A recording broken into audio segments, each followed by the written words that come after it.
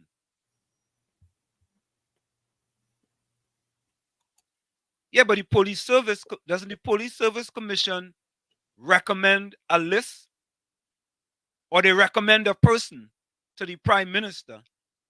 And if the prime minister doesn't feel that that person is suitable to him, right?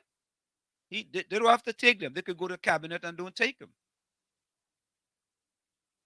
That's my understanding. So if the person selected is not suitable to the prime minister and the cabinet, and since they have the majority, they can say, well, you know what? No, we don't want he. But in our city, the mayor does the same thing. Huh? In our cities, the mayor is responsible for the chief of police. The mayor is responsible for the chief of police. Yes, in our But city. I mean, come on, mayor and prime minister is two different things. No, well, I know, but the mayor runs the city, just like the prime minister runs the country. So what? So everything in the country, the prime minister should appoint. Not everything, but key things like maybe key things like how our mayors do, like chief of police, chief of fire. Nah, I in my estimation, a significant position like the commissioner of police should be taken away from the prime minister making decisions on that. Who should make decision on that, in your opinion? In my opinion, the right people to make that decision is the Public Service Commission or the Police Service Commission. That's what they call. I think it's the Police Service Commission, PSC. Public Service Commission. Public Service Commission, right? So think about it like this, Tommy, right? The salary increase recently was done by the Salaries Review Commission or Committee, SRC, right? Mm-hmm. right? Right. They made the suggestion, and it goes up to Parliament. And in Parliament, they have to vote on it, right? Mm-hmm. However, for the PSA workers and so on, does that have to go to Parliament too in order for them to vote on it? Or once the CPO or whoever the person is make a decision, they have to negotiate with the unions. And if they don't come to some sort of conclusion, they just got to keep negotiating. You see what I'm saying? Yes, yes. So I think that's one. To me, there's too much powers in the hands of the prime minister. Too many things. Just too many things. And that's where the politics come involved. Too much politics. Well, to change these things, the changes are going to have to be made to the Constitution.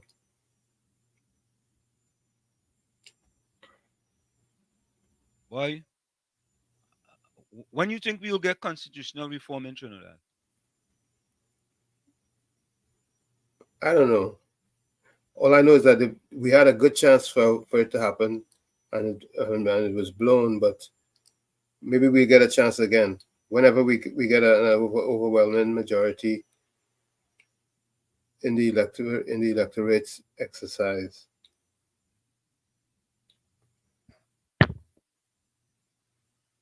Tommy, did you hear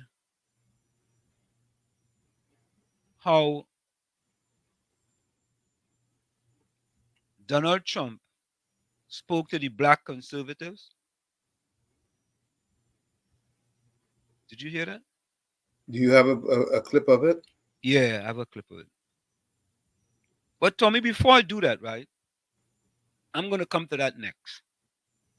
And I want to go solo here. I want to answer somebody in Trinidad and Tobago, because the fella think he was born on Noah's Ark and he knows everything. You understand?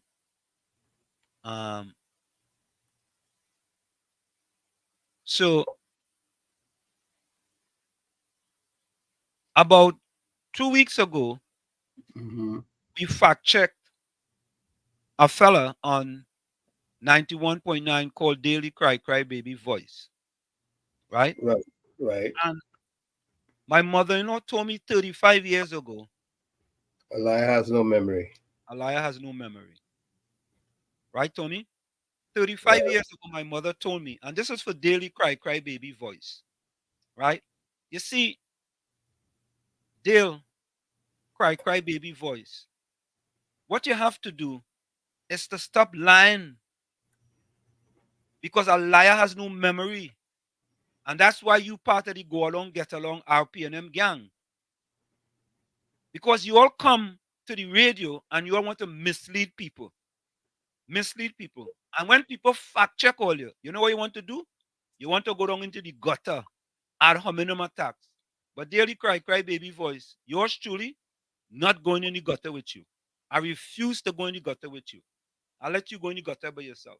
But you see, being that I grew up in Chumakak, right? I could take licks. Me have no problem with licks.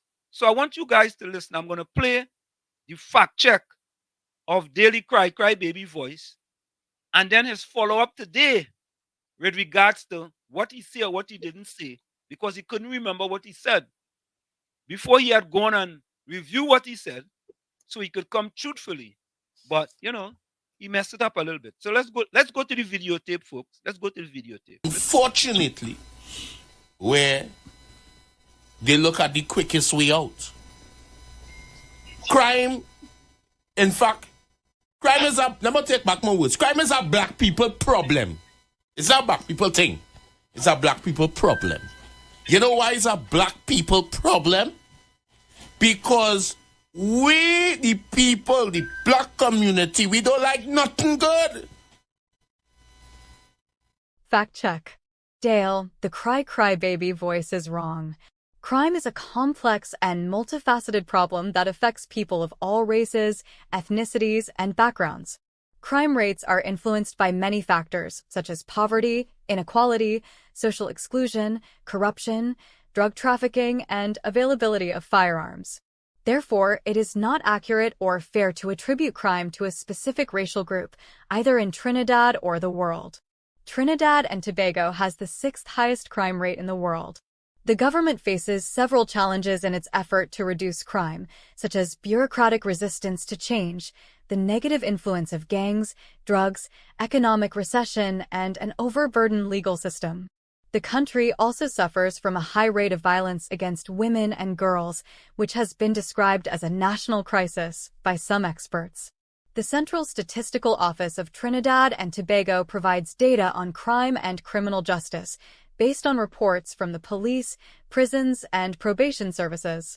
The data shows that the most common types of criminal offenses in the country are acts against property, acts involving controlled psychoactive substances or other drugs, and acts leading to harm or intending to cause harm to the person.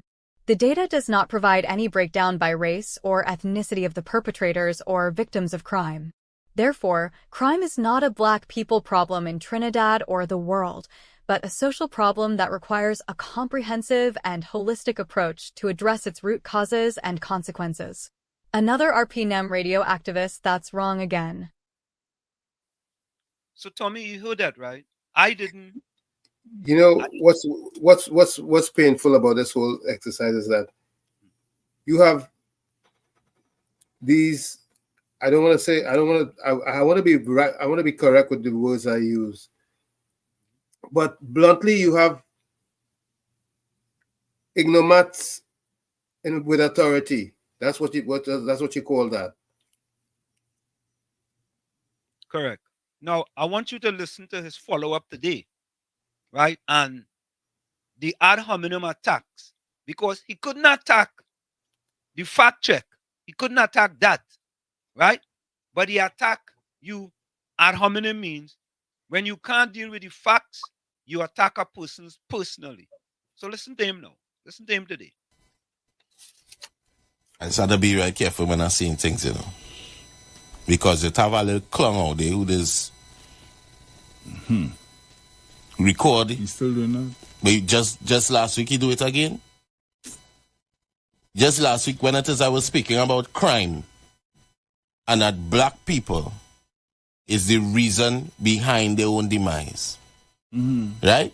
And crime is a Black people thing because we and I started to break down why I was saying what I said. You know the little ember take screen recording up to a part and then says you just take the part where I said crime is Black people, whatever. I can't remember the exact thing. You take that and then you play a AI voice and saying fact check. Crime is not anything to do with race and and thing and whatever.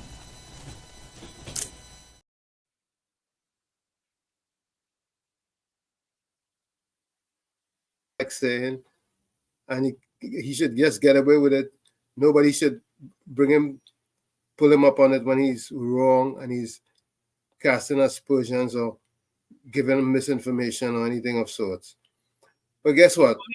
You are absolutely correct. What they want to do, Tommy, is to bring misleading information. You saying that you didn't say some Blacks, you know, or certain Blacks. You say it's a Black people problem. Crime is a Black people problem. That's what he stated. And when you get fact check now, right? I guess in countries where there are no Black people, well, what the implication is that where there are no Black people, there are no crimes. Correct is right. Correct is right. Which is totally wrong again. All this wrong, totally wrong. But I want to tell him, all you continue to give us content. Yes, continue. Yeah, but it's going to have to get to the point where we will just have to ignore them, you know. Tommy, I'm sorry to tell you, no. I me personally, because if we are about country, we are about people bringing accurate facts to the people and not misleading facts. I agree. We definitely want the right information to be disseminated. And No the question. only how you're going to get them to disseminate the right information is to fact check them. Because if you leave them, because you know how long they've been doing this? A long time, you know. And they've been getting away with it. They've been getting away with it. Getting away with it. Yeah? You know, but I probably take a different approach to their misinformation campaign than you. I would go to the head to deal with them. I would deal with the head. I would go to the top of the hill. Yeah, I don't want. Me personally, I don't want to. You know, I think if we have some difficulties, I mean, it could be, if it gets to the point, Tommy, where that's needed, then I can say yes. But I think we can do it.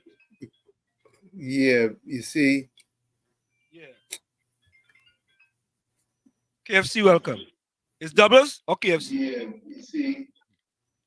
Is it doubles or KFC? Hello. Yeah. Hey, good night, Mr. Wash. Good night, Uncle Tommy. Yeah. Is it doubles? Is it doubles paratha? No. KFC. Go on, more call me today and tell me the queen of the rev. I shall buy me. She like give me her name. Yeah.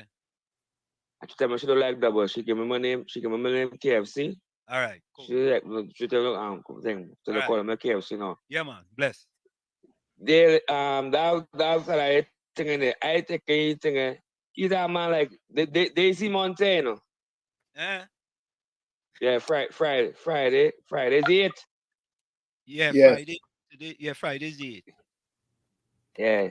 And I that's in my family by watch it, but Yeah, I hear my you. daughter, but now. Yeah. Condolences, man. Condolences, you know. Right now, yeah, them on the east, you know, because you only watching them, you're fast checking them. No, they're missing them for too long.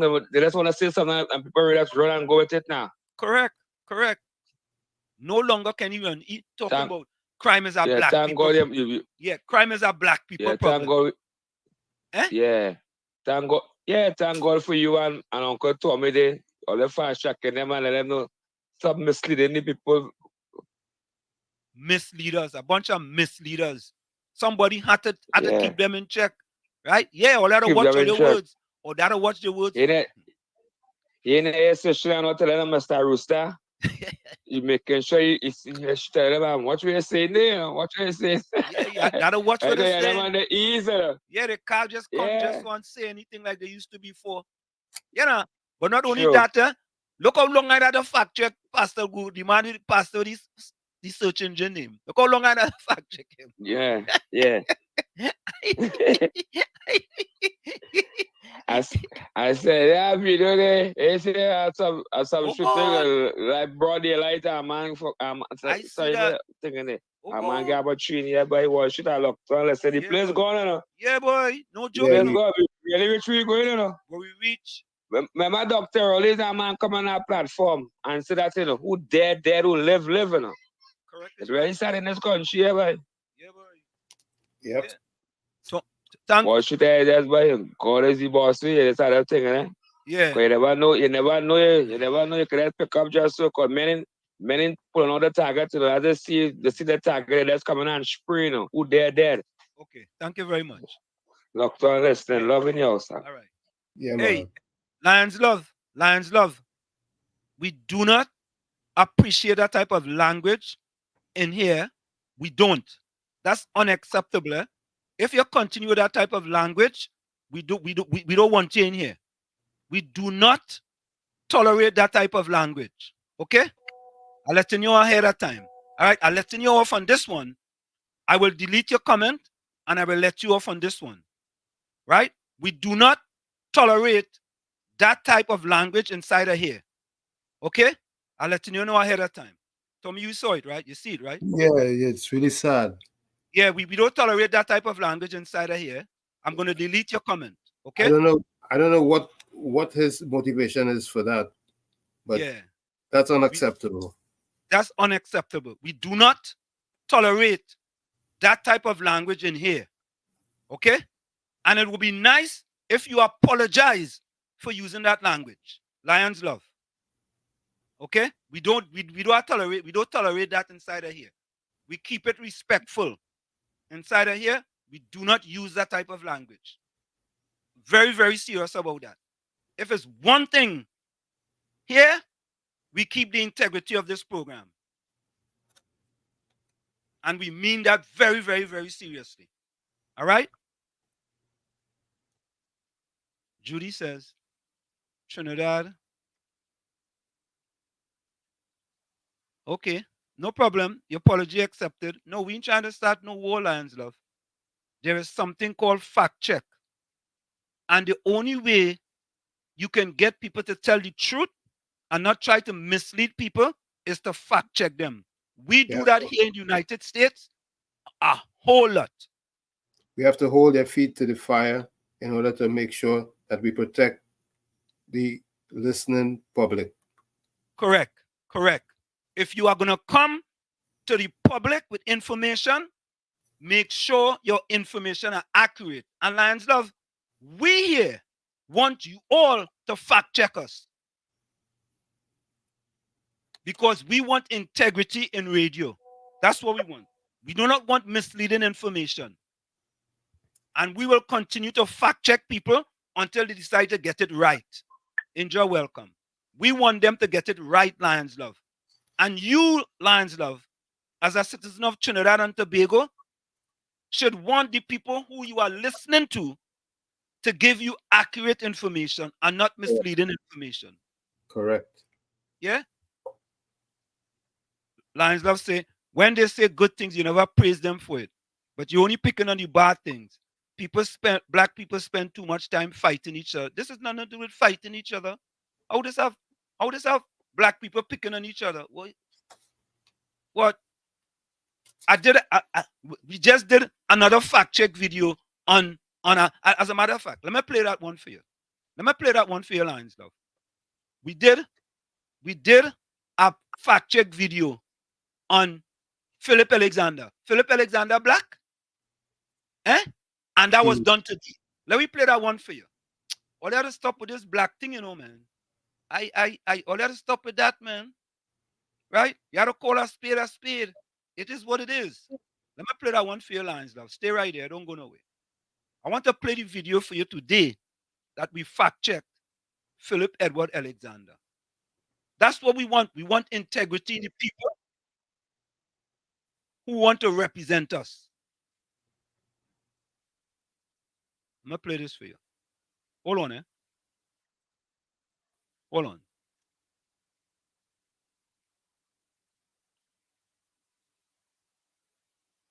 Where's that one, boy?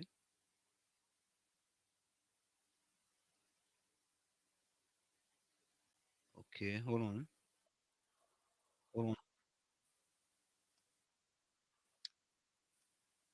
Hold on, I'm trying to get this.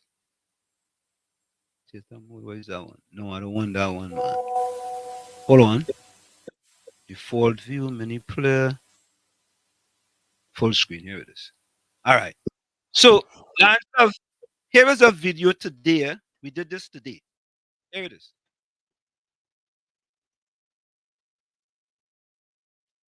Okay. Sorry about that.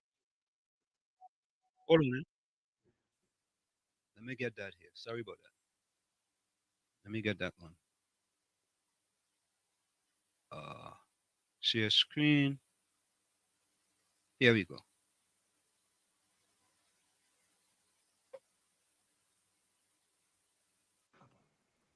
The only reason is we bring the noise. We bring what the PNM cannot control. We've won all of the lawsuits, all of it. Just now you will see all the appeals. We're going to win all of them, and you're going to hear that all of it has turned around. And all the attempts to silence the strongest voice in politics is over. Fact check. No, Philip, that's not true. In an article in the Trinidad Express dated November 16th, 2023, court orders Alexander to pay nearly $1 million to compensate Mikola in defamation suit. Former leader of the Progressive Empowerment Party, PEP, Philip Edward Alexander has again been ordered by the High Court to fork out hundreds of thousands of dollars to pay in compensation after being found liable by the High Court for defamation of character. This time, Alexander was directed to pay Mikola Pandey, leader of the Patriotic Front and daughter of former Prime Minister Bastio Pandey, a whopping $947,750, which includes her legal costs. The latest order was made last Wednesday by Justice Devendra Rampersad at the conclusion of a lawsuit brought by Pandey after Alexander took to social media in July of 2020 and criticized the media attention she had attracted after withdrawing her political party from that year's general election. In the Facebook Live video, Alexander also suggested that Pandey was on the receiving end of money from the Syrian community in exchange for her withdrawing the party and to split the votes in the election. On two previous occasions between May 2019 and October 2023, Alexander was directed by the courts to compensate two of those who filed legal proceedings against him for defamation of character.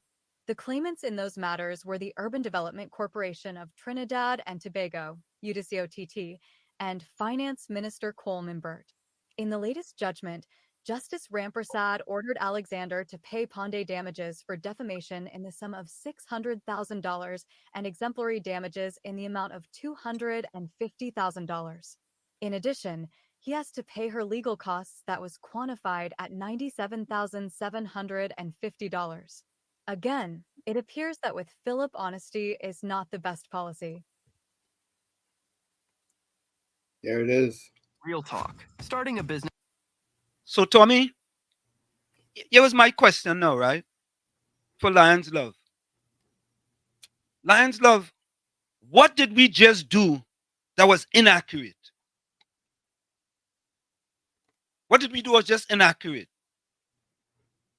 If you are going to make statements to the people, right?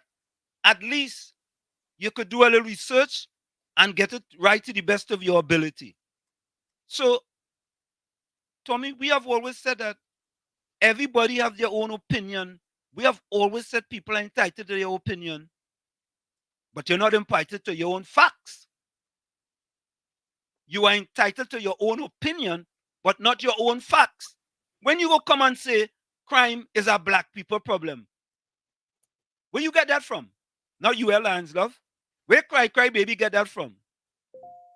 Where did he get what research did he do to come and make that statement? You see, them fellas and them feel they could just come to the radio station and say whatever they please, right? How about Mr. Rooster, right? Talking all kind of thing.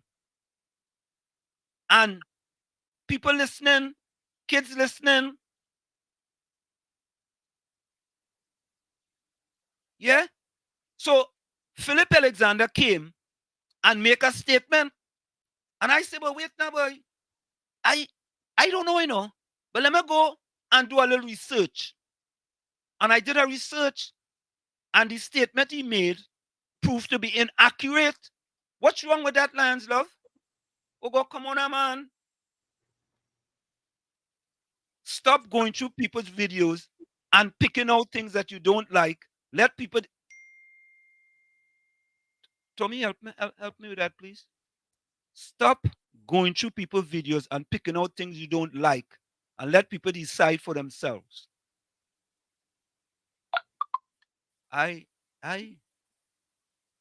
So decide what for themselves.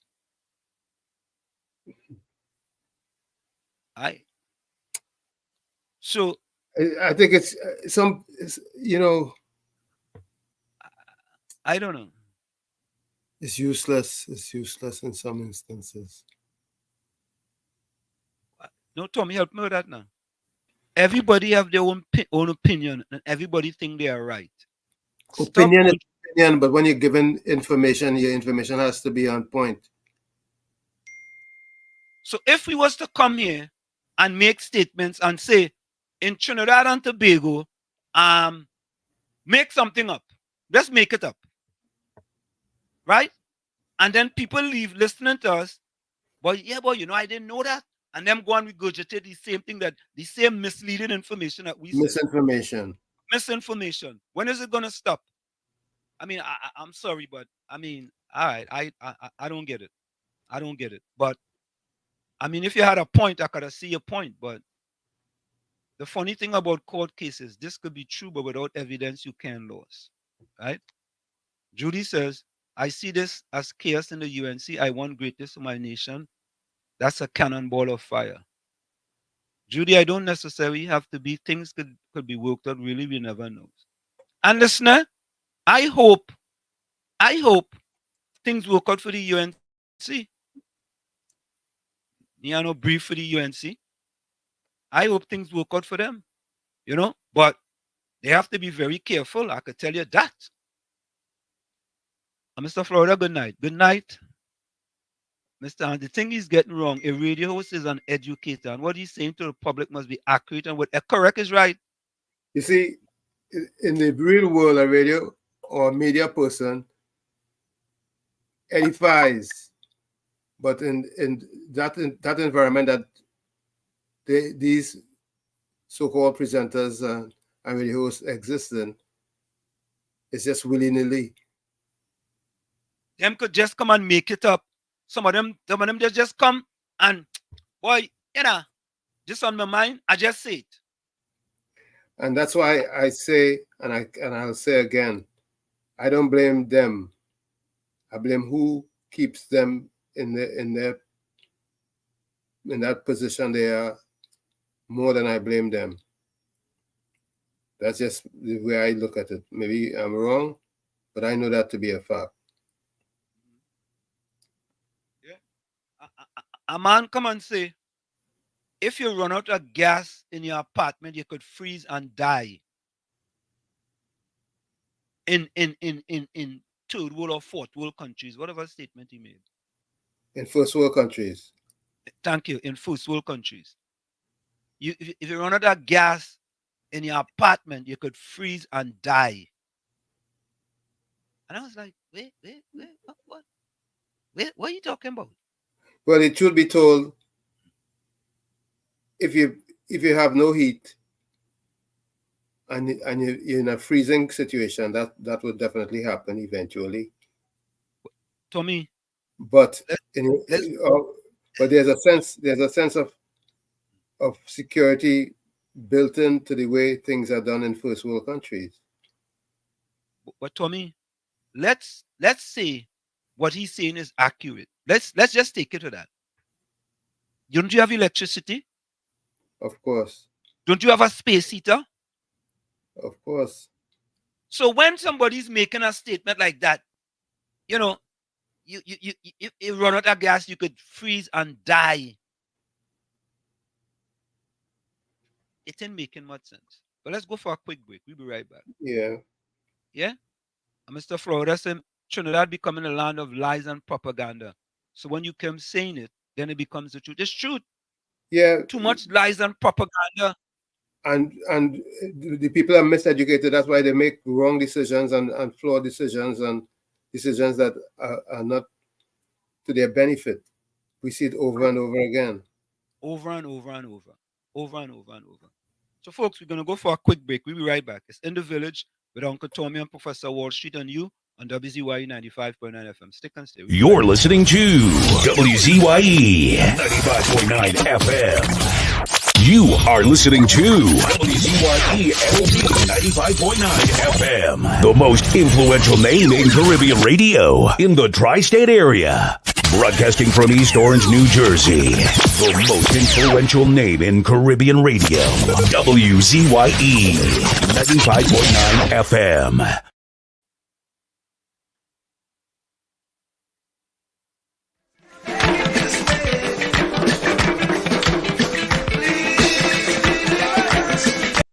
You are listening to In the Village on WZYE 95.9 FM, the most influential name in Caribbean radio in New Jersey for talk, sports, news, and information from the Caribbean.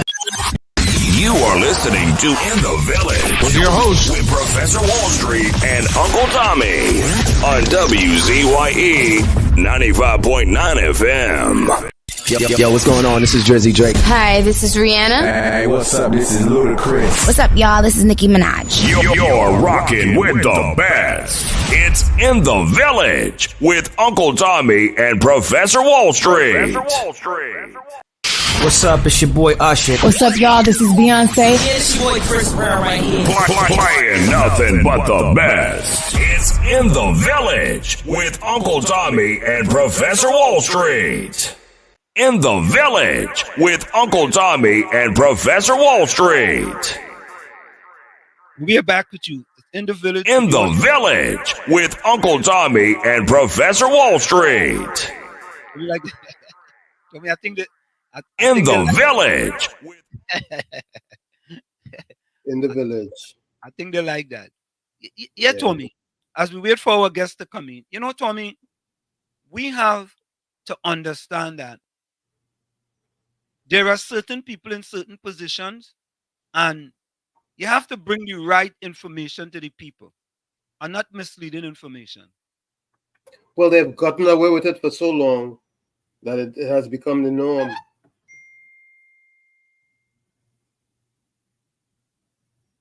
And that's simply what it is. They've gotten away with it forever. And it's time to change that, right? Yeah, somebody has to change the dynamics by bringing the facts, by fact checking and bringing the facts. Yeah, I mean, bring the facts. You know, Tommy. You know something, Tommy? Think about this, right, Tommy? How come no one haven't fact checked us? Well, I'm sure they have, and they realize that we do due diligence. Even if they fact check us, they will realize that we do due diligence. We don't just throw anything out there willy-nilly and throw it up on the wall and hope it sticks. Yeah, I think we want the people on the radio who are bringing information to bring accurate information. Of course, every once in a while, you may say something and it's not accurate. And if it's not accurate, and you apologize, you make the correction and apologize. Apologize. Listen, it's okay.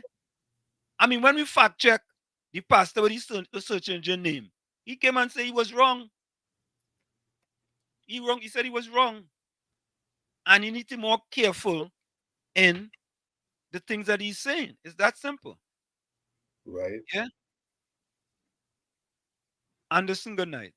And Akira, good night. Good night, Anderson and Akira. Yeah, then don't even research your field, they will fact check. No, they can fact check if they want to. But Tommy, can I ask you a question? What is wrong with holding people accountable? What's wrong with that? Absolutely nothing.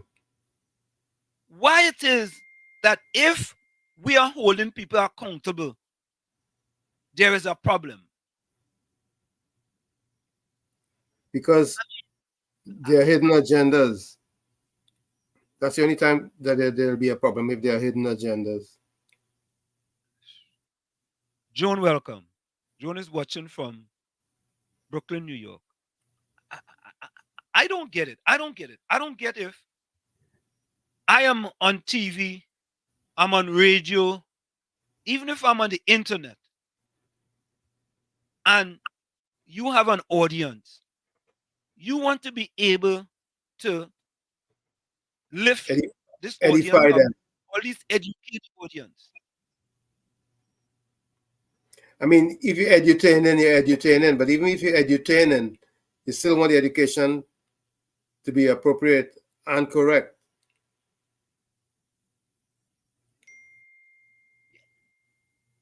Yeah, to me,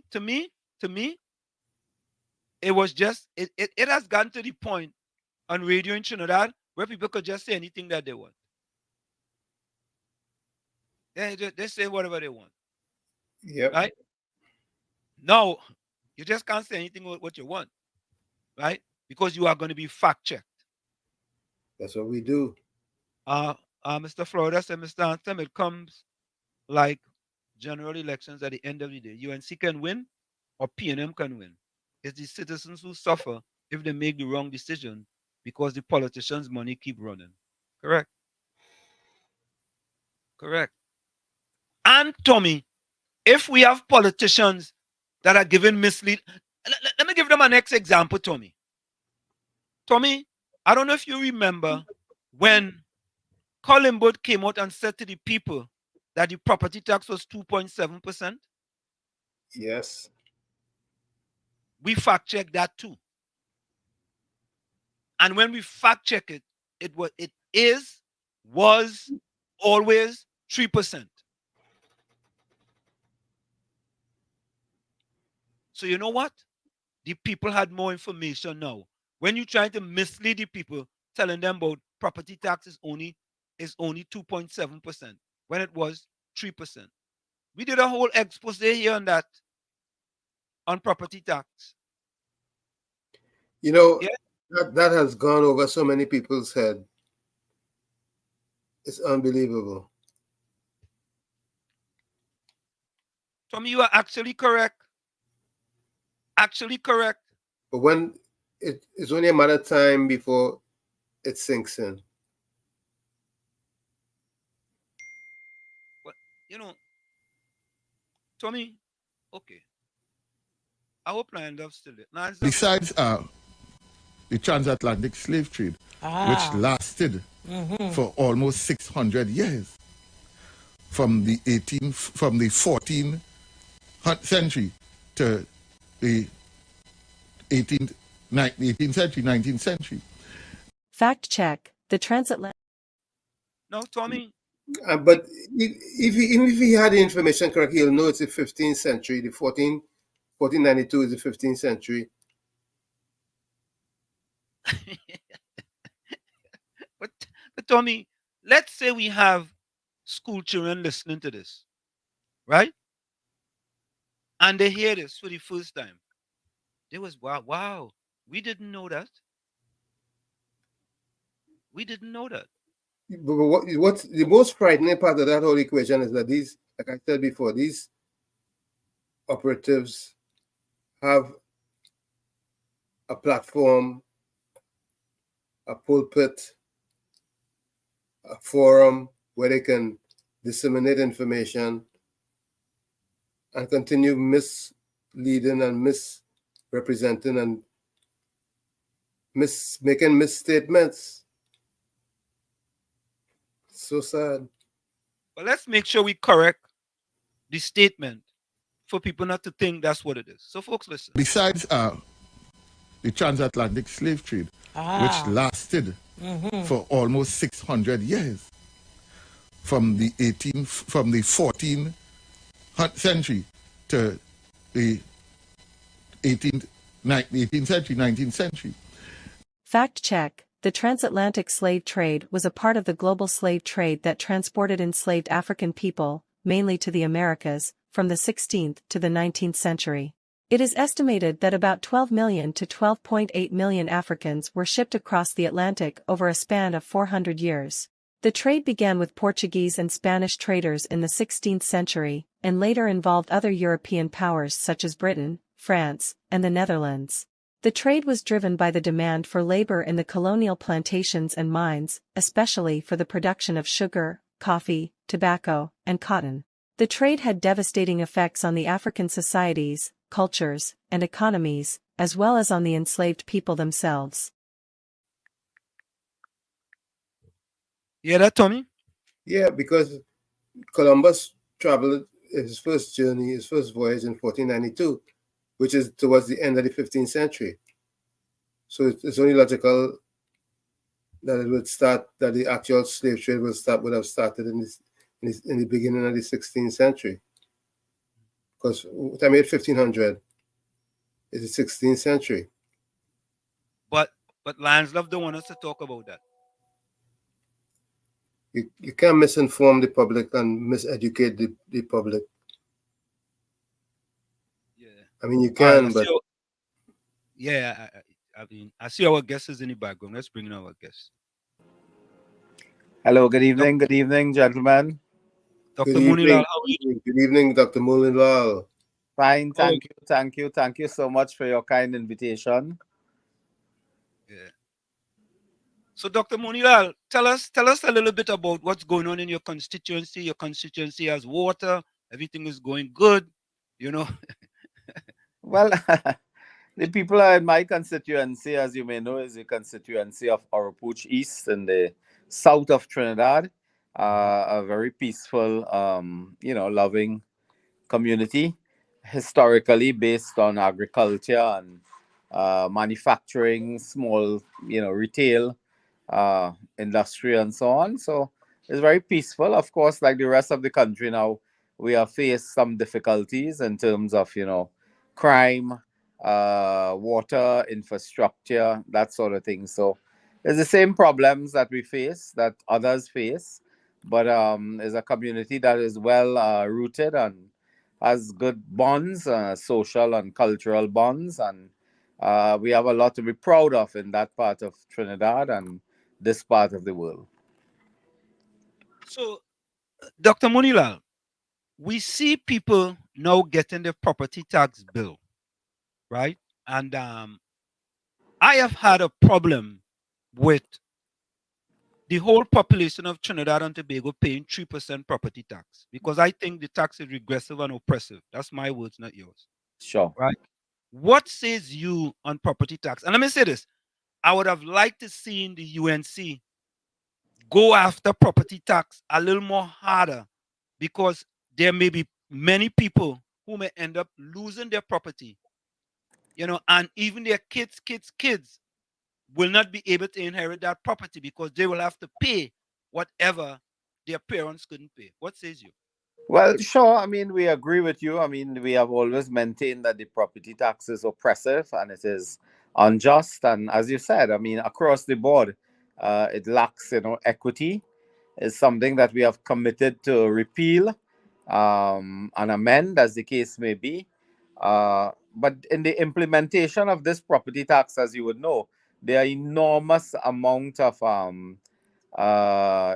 contradiction and issues with estimates and so on. Right now in my constituency, I must tell you that I'm taking up several cases in certain areas where the valuation in one property is 5 times higher than the valuation in the property next to it, so to speak.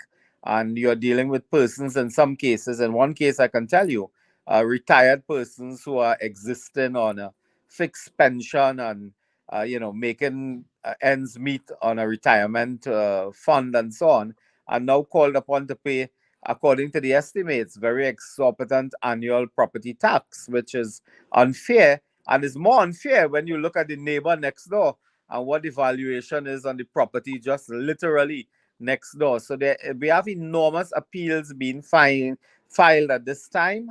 In time, we'll see how that goes, but the property tax by itself, we have always said, is unjust, inequitable, and it really should be amended and in some cases possibly repealed and go back to what we used to call in Trinidad and Tobago the building and property taxes, which was much more fair, so to speak. Now, the flavor of the day, Dr. Moonilal, is the Strategic Service Agency with sure. the situation with former director Major Roger Best and the police, going into the SSA compound, and with respect to the spy equipment and other expensive equipment that was placed under their control. Kind of bring us up to date on the situation with this SSA fiasco or disaster. And I know you guys have sent a pen a letter. Talk to us a little bit about that. Okay, what has happened? And I mean, I'm addressing your viewers and listeners in North America now. New York, New Jersey, and so on. What has happened is in Trinidad and Tobago, we have an agency called the Strategic Services Agency, which has legislation. There's an act of parliament that governs that. It is, in a way, similar to the American CIA institution because it's primarily a spying agency. Primarily, they do other work as well. There's a huge budget, as you could imagine, for the CIA or the FBI in America. There's a huge budget allocated to that. Enormous confidentiality, secrecy, and so on. But it's effectively an intelligence gathering and spying agency with enormous capacity for use of technology to intercept communications, to tape, phone calls, with some now technology that can, infiltrate your WhatsApp and so on. So it's very important. The appointment to these offices are done by cabinet and by a letter of appointment by the president. It is independent of the police, for example. And what has happened, we were told on the weekend, just about 24 hours ago or so, that the head of that agency, retired Major Roger Best, who is known to many of us here, has been summarily removed as head of the agency. And our ambassador to the United States, Brigadier General Philip Spencer, was recalled from the United States, which itself is a very dramatic act to be recalled overnight and returned to Trinidad and Tobago, where he came. And he has to take over as an acting director of the SSA, with Mr. Best sent on what is called administrative leave. Now, there are enormous legal issues involved in this. I prefer not to speak too much on that now because it requires research and there are legal issues as to what has happened. The effect, in fact, is that Mr. Philip Spencer, Brigadier, retired, is now in charge of the SSA. And the police moved in to secure the property. We are not told whether the police has removed any properties, any equipment, any technology, any report, any files, and so on. But it was done in a most macabre manner on, I believe, Friday night, Saturday morning or so. It was done, it was a sort of midnight decision that the police just move in. Mr. Best was sent on administrative leave. They monitored the compound. They may or may not have seized equipment, files, records. So it's a dastardly act because if there's a problem with a director, whether it's the CIA in America, Trinidad, or wherever, I mean, there's a process to remove him. You can remove a director. You can properly replace him or her, as the case may be. But this overnight type of dramatic, diabolical, dangerous development, visited us on the weekend. And this is something that we are still asking questions about. In the press in Trinidad today, there was a report that he was removed because he was hiring people from his church. He's, of course, a very strong Christian and so on. Now, absolutely nothing is wrong with that. There's a process to hire people. Mr. Best is not the sole authority on hiring. If people are hired, whether they are from one church or another church or so on, that to me is irrelevant. There's a process to do that. You cannot remove a director because people have been hired, and they are from the same church or something. I find that ludicrous. We believe there's something deeper, there's something more dastardly at work. And tomorrow in the parliament in Trinidad, we intend to probe the government. We intend to raise the relevant questions to ask, what is this all about? Why was Major Best removed in this clandestine, surreptitious, and really diabolical manner? I mean, I want to think that, well, it's always politics. Do you think this has something to do with politics, Dr. Monilal? Well, I would tell you there are a lot of, I mean, as you can imagine, whether it's Trinidad or America, I mean, there are a lot of conspiracy theories floating around. But I mean, I prefer not to dwell on that per se, but to ask the questions to the Prime Minister. He's also head of the National Security Council. So I prefer to ask the questions to the Prime Minister directly to tell us, on what basis was this high-level operative in the intelligence gathering agency removed in those circumstances of Saturday and Sunday. I mean, why did you remove him on Saturday and Sunday as opposed to Monday morning, a working day? Why did you recall an ambassador from the United States who would have already been settled there and living and working and had a full plan for his week and his month and so on? Why do you recall him in these circumstances? What really are the issues? And I prefer not to dwell on speculation and rumor and so on, but we'll have to inquire from the government as to whether there's some deeper issues. As you have said, today we have written to the chairman of the Joint Select Committee on National Security, Member of Parliament Keith Scotland, an attorney at law, and we have asked for an emergency meeting of the Joint Select Committee on National Security to inquire into this very serious and dangerous development. We have also asked that both Minister Hines, the Minister of National Security, and indeed his predecessor, Minister Stuart Young, who served as Minister of National Security while Mr. Best was there. We are asking that both of these gentlemen appear before the Joint Select Committee to answer questions as to this matter. Do you think, what is the procedure in order for them to go before the JSC? Is there a procedure that's... No, the committee, its chairman and members must agree that this warrant an emergency meeting. We have done that before. We have summoned the Commissioner of Police and her team. They must agree that this warrants an emergency meeting, and letters will be dispatched to the relevant personnel, including those two ministers, and they are summoned before the Parliament for interrogation and examination by the bipartisan Joint Select Committee on National Security, where we can ask as to, what is the genesis of this matter, and as this matter is unfolding, what is the cause of this matter. We can meet, incidentally, we can also meet in camera, meaning without public viewing, to discuss it if they believe it's a matter of grave national security. So we are really, the United National Congress, we are interested in summoning Mr. Hines and Mr. Young before that committee to interrogate them and examine them on this matter. And Dr. Monilal, this is not the first time that this has happened. Back in 2015, when the new government came into power, Director Bisnath Maharaj was also relieved of his position. So correct. And the court later ruled that it was unlawful. Now, there is an issue here, which I can tell you now. Interestingly, there's a legal issue. Mr. Best was sent on administrative leave. He was not fired. He was not suspended. So he will continue to receive all his benefits, his wages, his terms and conditions of work. So he's not fired. He's not dismissed.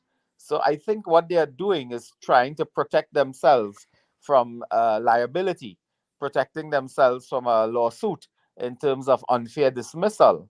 And that's why they sent him on administrative leave as opposed to firing him.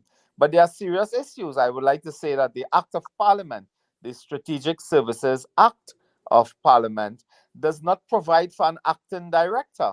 So the Act provides for what is called a director, so that Mr. Brigadier General retired Philip Spencer is an acting director, but there's no position in law for an acting director. I don't think he can assume any powers of the director. Then the other point related to that, of course, is that Mr. Roger Best is still the director of the SSA, although he's on administrative leave. He is still the director. He's not incapacitated. He's not out of the jurisdiction. He's still the director. So that we have created now a constitutional crisis. That who gives instructions?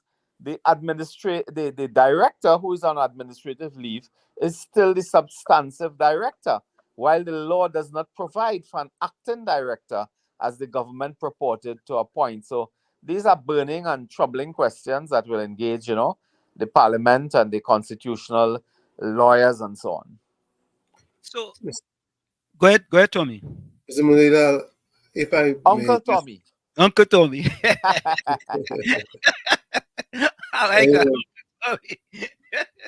Yes, indeed, that's me. Yes. If I may just change gears a little. Yesterday, or should I say last evening, we saw the leader of St. Lucia's opposition requesting the cooperation, or should I say the joining together of the various oppositions in the Caribbean. What do you think could redound from what he proposes? Well, we had a very successful anti-crime symposium last evening in Sandy Grande. It is being organized by the Office of the Leader of the Opposition of Trinidad and Tobago. Mrs. Kamla Prasad Bisesa addressed that very, very large gathering.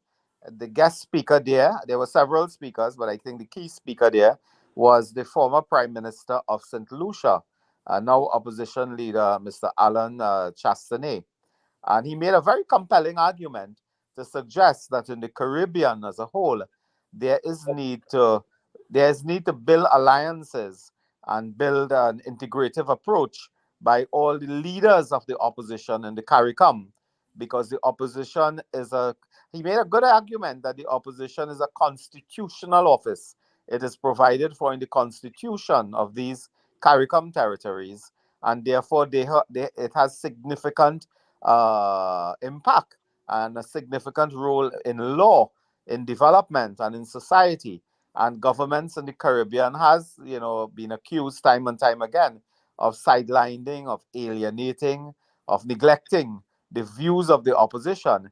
And both himself and Mrs. Kamla Prasad Bisesa, in discussions, agreed that it is time that the leaders of the opposition in the CARICOM form some type of alliance, some type of platform that they can articulate on behalf of what really is a significant population in the Caribbean. Because if you look at the opposition parties and the amount of votes and the amount of people who support them, they consider a very, very significant constituency, CARICOM-wide. So I think this was a very, very important initiative by Mrs. Prasad Bisesa and Mr. Chastanet that deserve our attention, certainly, and our support.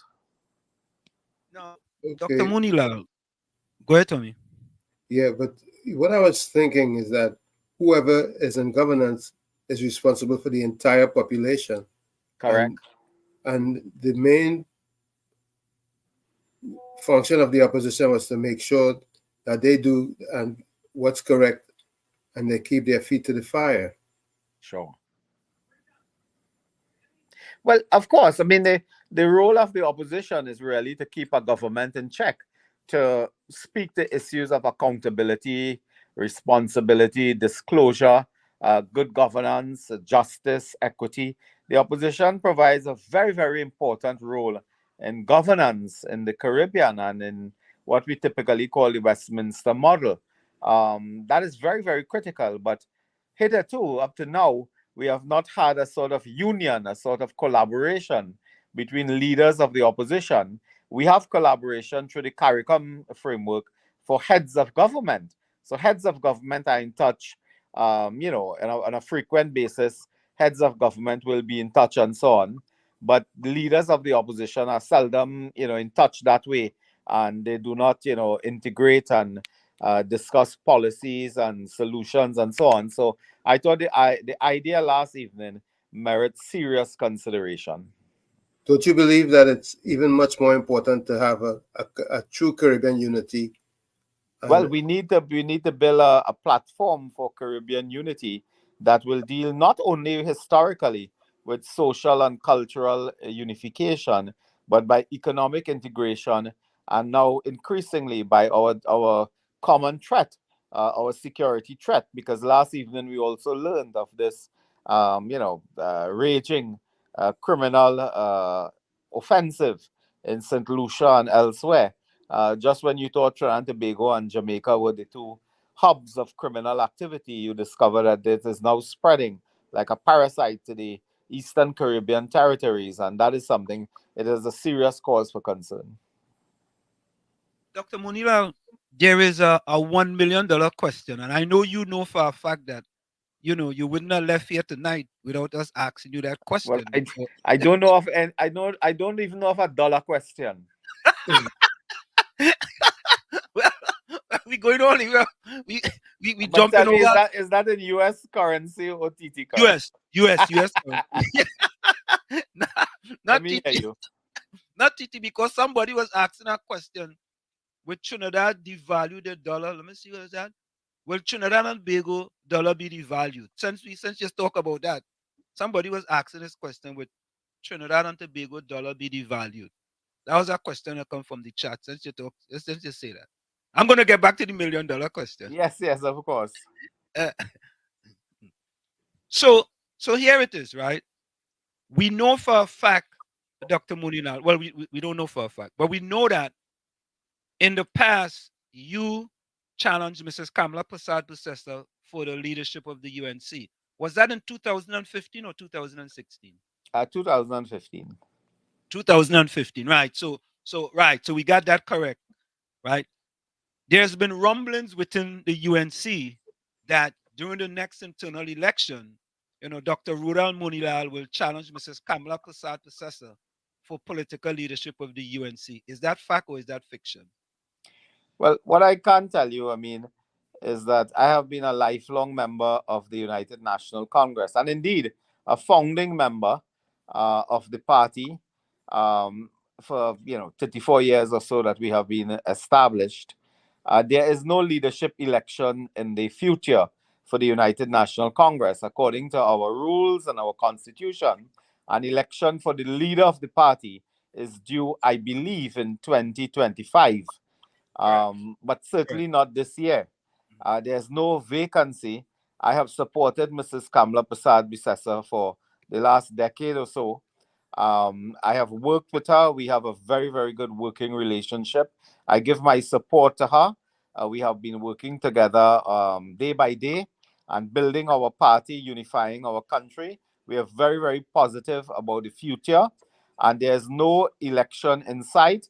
So therefore, I'm not a contender in any election. I have great respect for Mrs. Prasad-Busesa. We work together, and I can tell you that we are very confident that Mrs. Prasad-Busesa will be returned as the Prime Minister of Trinidad and Tobago. And that is how we will approach this issue. But what about others who in the UNC who may look at it from a different perspective and may want to think that, somehow they want to go in a different direction as far as the leadership of the what I can UNC? say, I mean, let me make the point. I mean, I don't think you all. I'm also one of three, but I'm a deputy political leader of the party at this time. So I serve at a relatively high office in the party as well as a deputy political leader. And all members of our party, like any other party, are entitled to their ambition, are entitled to aim, are entitled to occupy high office of any kind. This is a right that you have when you're a member of a party. All I can say is that, when the time comes and there are proper elections in the party, all members are, correct, and they are in their right to challenge anyone, whether it's a political leader or deputy political leader or anyone. But those things really ought to happen within a framework and within the rules of the party. And when the elections are called, as they must be called, all parties need to have elections. Whoever is interested, whoever they can throw their hat in the ring. If they don't have a hat, they can buy a hat and throw it in the ring. So there's no problem with that. My view is very open. I'm very flexible. All members are entitled to challenge for any position they want. But what you are not entitled to do is to destabilize and undermine and create unnecessary ripples in the waters when we are really focused on the PNM and removing the PNM from the government of this country, because they have done untold, almost irreparable damage to this country. And I think that they are the opposition in waiting, and we must be strong and solidified and united to remove them. So, Dr. Monilal, as a deputy political leader, we see that Ms. Michaela Pandey and the Patriotic Front is coming back into, well, they never left, but back into the political domain. Do you see an alliance between the Patriotic Front and the UNC? What I can say is, I think not this Monday, but the Monday before, Mrs. Prasad-Busesa made a very important call for all parties in opposition to the PNM who share our vision, our principles, and our values to unite. And we are indeed elated that one party, the People's Empowerment Party, PEP, Mr. Philip Alexander and others, have taken up the challenge and they have indicated their support. The NTA, as you know, led by Mr. Gary Griffith, is already a partner, is already our ally, has been working with us, standing with us, walking with us. So we are building that momentum.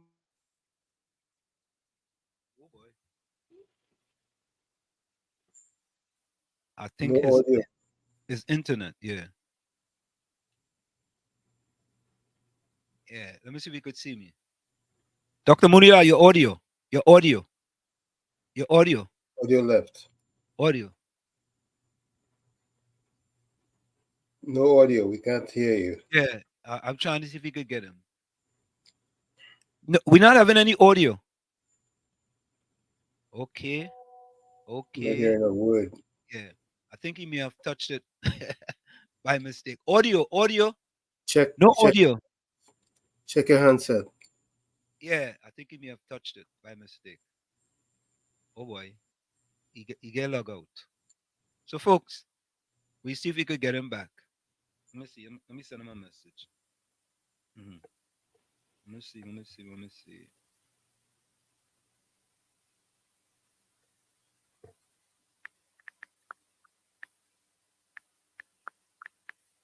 Hold a minute. You got logged out. Can you log back in?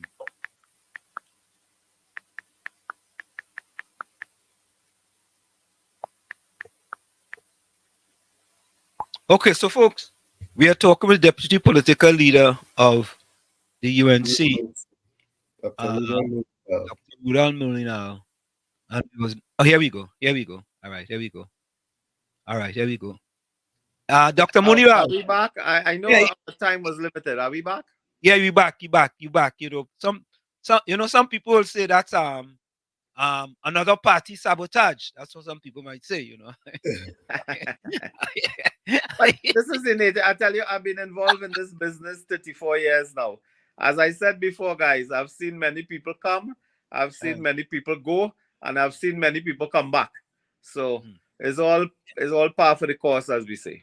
Right. Just before we got logged out, you indicated that. Are you saying to the people that the NT and the UNC are back in good terms?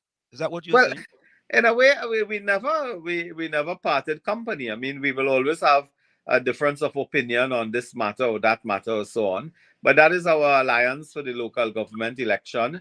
Mr. Griffith continues his work with his political party. We continue our work. I mean, I've been in touch with Mr. Griffith up to today, right through the day on different matters and so on of national concern. We work together. I'm in touch, incidentally, with Mr. Philip Alexander as well. I'm in touch with other persons and so on. So we are building, we are creating a platform for unity, that we can build a platform, a national platform that brings people together. And I want to make the point that the UNC has a fundamental commitment to national unity, because we believe that it is not national unity just for the sake of uniting with people and removing the PNM, but it has to do with mobilizing all the resources of our country to take the country forward. So we have a development framework that includes unity. It is not ad hoc. It is not by the way. It is not vikey. It has to do with developing our country and mobilizing all our human resources. And I think that was the vision, of course, of Mr. Bastille Pandey, our founder, and that continues today. You know, Dr. Moonilal, there are some UNC people who are very concerned about PEA. As even today, he was still going after Gary Griffith, and some of the most violent, vicious things he have said, even a week ago, about the political leader of the UNC, Mrs. Kamala Prasad-Bissessar. How is the UNC going to be able to rein in? And my word, not yours. Yeah, sure. Well, as I say, I mean, rein in PEA. How are you all going to rein in PEA from, because he have said some of the most vicious and vile things about Mrs. Kamala Prasad-Bissessar. And just today, he's making a video going after Gary Griffith.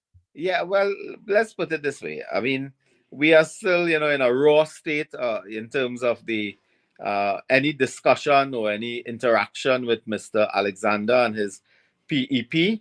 I can tell you, I've been in touch with some of the members of that party and officers over a period of time, and we have a sense of understanding as to our common framework, as to the importance of unity to the country's national development.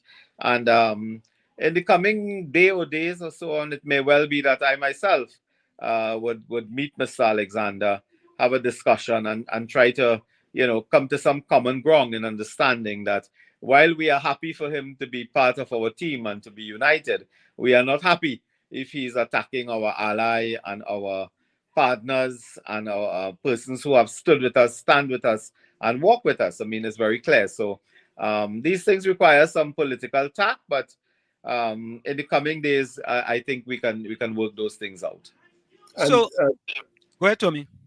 And Dr. Monilal, we have seen the results of cooperation between the various parties on 2 occasions prior to this time. Sure. How do we this time ensure that we're going to get it right? Have we learned, and do we have a formula? Well, the thing is that the first is that this country yearns for unity. There's a yearning in this country for national unity.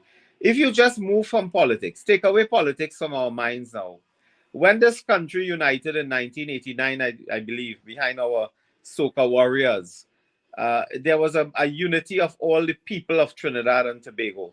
When we unite behind our cricket team, whether it's Trinidad the Night Riders, whether it is the West Indies team in particular, when we unite behind our cultural artists, our representatives of this country, there's this deep-seated yearning for unity. And as politicians, it is our duty as well to work with that, with that end in mind, that the people yearn for unity. In terms of the formula, it will change. The formula in 1986 would not be the formula in 2010. The formula in 2025 may be different. There's a different formula because also, I must tell you, there are different personalities. Each personality has his or her own strengths and their own challenges. So you work with that in mind, and you try to build a framework of respect, of understanding, and of policy, that we agree on a policy agenda, we have understanding, and we have respect for each other. I think those are important principles in going forward. So here's a question from the chat, Dr. Moonilal. Sure. As deputy political leader of the UNC, in the event of a political deadlock at the polls, will the UNC be open to a partnership with the Tobago People's Party? Well, what I can say is that we are open to partnerships with anyone except the PNM, and the personalities there are personalities well known to us. Mr. Farley and his team, Mr. Duke, of course, is known to us as well. Mr. Ashwa Jack and others there. Regrettably, as you know, Mr. Hochoy Charles passed recently, but we are friends for many years and many decades, united in a common struggle against authoritarian government, against dictatorship, against oppressive governments of the PNM, whether in Trinidad or Tobago, so that there's already a foundation of unity between Mr. Farley's team and the United National Congress and other parties in opposition to dictatorship, in opposition to oppression, in opposition to inequality and discrimination. We have a foundation already, so that whatever political circumstances arise, we are confident that we can do what we have to do to save both Trinidad and Tobago. Now, you just spoke about different formula, and many people may ask the question, can the UNC win the 2025 general election as currently structured, with the same people in the same positions in 2025? I want to say politics is politics is dynamic. It changes. There's a fluidity in politics. Politics changes rapidly. You can blink and everything changes in a moment. The United National Congress has 19 seats in the nation's parliament. We are 2 seats away from a majority. We are within hand reach. We are within a heartbeat. We are within striking distance. We have to work very hard because, as you know, those 2 seats are premium seats. We have to work very hard so that winning is very possible. We are extremely positive about our chances of winning. But unity is important because unity is important to develop our country. So if you want to develop your country, you must unite all the human resources of your country to take the country forward. But we are very confident. We are 2 seats away, and those seats, as you know, have been lost by 1,000 votes, 500 votes, or whatever the case may be. So we are really very, very close in terms of winning. And I think that is a worrying problem for the PNM and for Dr. Rowley in particular, that we are so close, because don't forget, he also has a challenge in the event that he loses the 2 Tobago seats. He needs to win 2 Trinidad seats held currently by the UNC. So he has a big challenge as well. And this is the most unpopular government ever, as you know, by fact, is the government that has presided over the most murderous era in the history of Trinidad and Tobago. So that they will have a lot of work to do as well. But the PNM has always been a formidable opposition indeed. So, we have to fight, and we have to fight very hard. Now, Dr. Monilal, I know you got to leave in a short. Well, we agreed for 20 minutes, but I think we have exceeded that a long time ago. But I don't get a chance to talk to you all often, so it's no problem. All right. Here's the one before you go. We here in the diaspora who have dual citizenship have been clamoring to be able to vote at a consulate, a consulate in New York, a high commission in England, another consulate in Florida, and so on. What is the UNC's position on, I will say, absentee ballot voting in a general election? Well, what I can say is the current state of the law is the residential requirement, as you know, to reside in Trinidad and Tobago before you have the right to vote. It is something that we have spoken about, not only in opposition, but in government as well. We have spoken about this matter, and it's something that requires, I think, a bit more consultation, not only in Trinidad, but in the diaspora as well. So that I think a good framework is to have discussions in the diaspora with citizens of Trinidad and Tobago who live there, who are contributing to that society as well, and can contribute to Trinidad and Tobago, and to ascertain whether it is their wish, for example, to vote. It may well be that they do not even wish to vote, but we have to ascertain that. And if that is a prevalent concern, we can look at it in terms of legal change, in terms of changing the law to as other countries do, as you know, to ensure that persons who are citizens of Trinidad and Tobago, notwithstanding their current residential status, are allowed to vote. But it's something that requires much more consultation. It's something that requires legal and statutory change and so on. And it's something that we can well put on the front burner, because there may be, in the changing period of globalization and integration, this may be an issue that we will want to consider. So here's one last question from the chat. What will happen with the refinery if the UNC wins the election? Well, it's very clear. I mean, first begin, we are in opposition now, so we don't have at our disposal any technical reports or any scientific analysis of the state of the refinery. All we know is it has been, quote unquote, mothballed. Now, what that means we don't know. But anyway, it has been mothballed, and it's there. There's a feeling that it has been abandoned for so long that it may not be operationalized. It may not be in a position where it can function again. In fact, a technical man told me recently, he said, if you plug on the refinery, it might blow up San Fernando.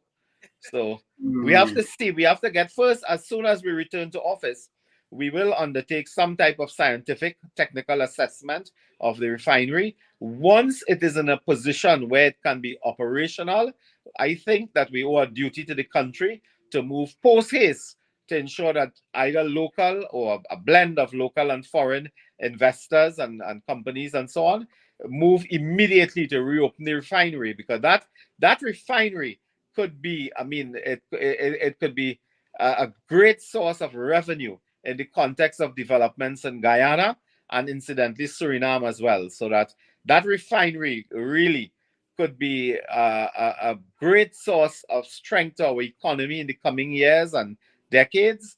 But we need to do a technical and scientific assessment of it to see whether it is feasible or not in terms of having it operational. And last one before you go.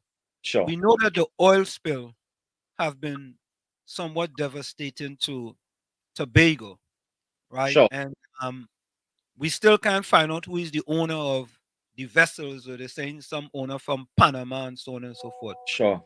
What is the UNC's position on Well, the oil? I have outlined that case on Sunday, 2 days ago, I believe, where I told them, had we been in office, I mean, we would have come to the bottom of that already. So far, 420,000 gallons of oil mixed with water have been vacuumed from the ocean. It is now spreading to Grenada, to Bonaire, to Aruba, and so on. And to this day, the Trinidad and Tobago government cannot confirm. They cannot even confirm what is the oil, whether it's bunker fuel or some other type of oil.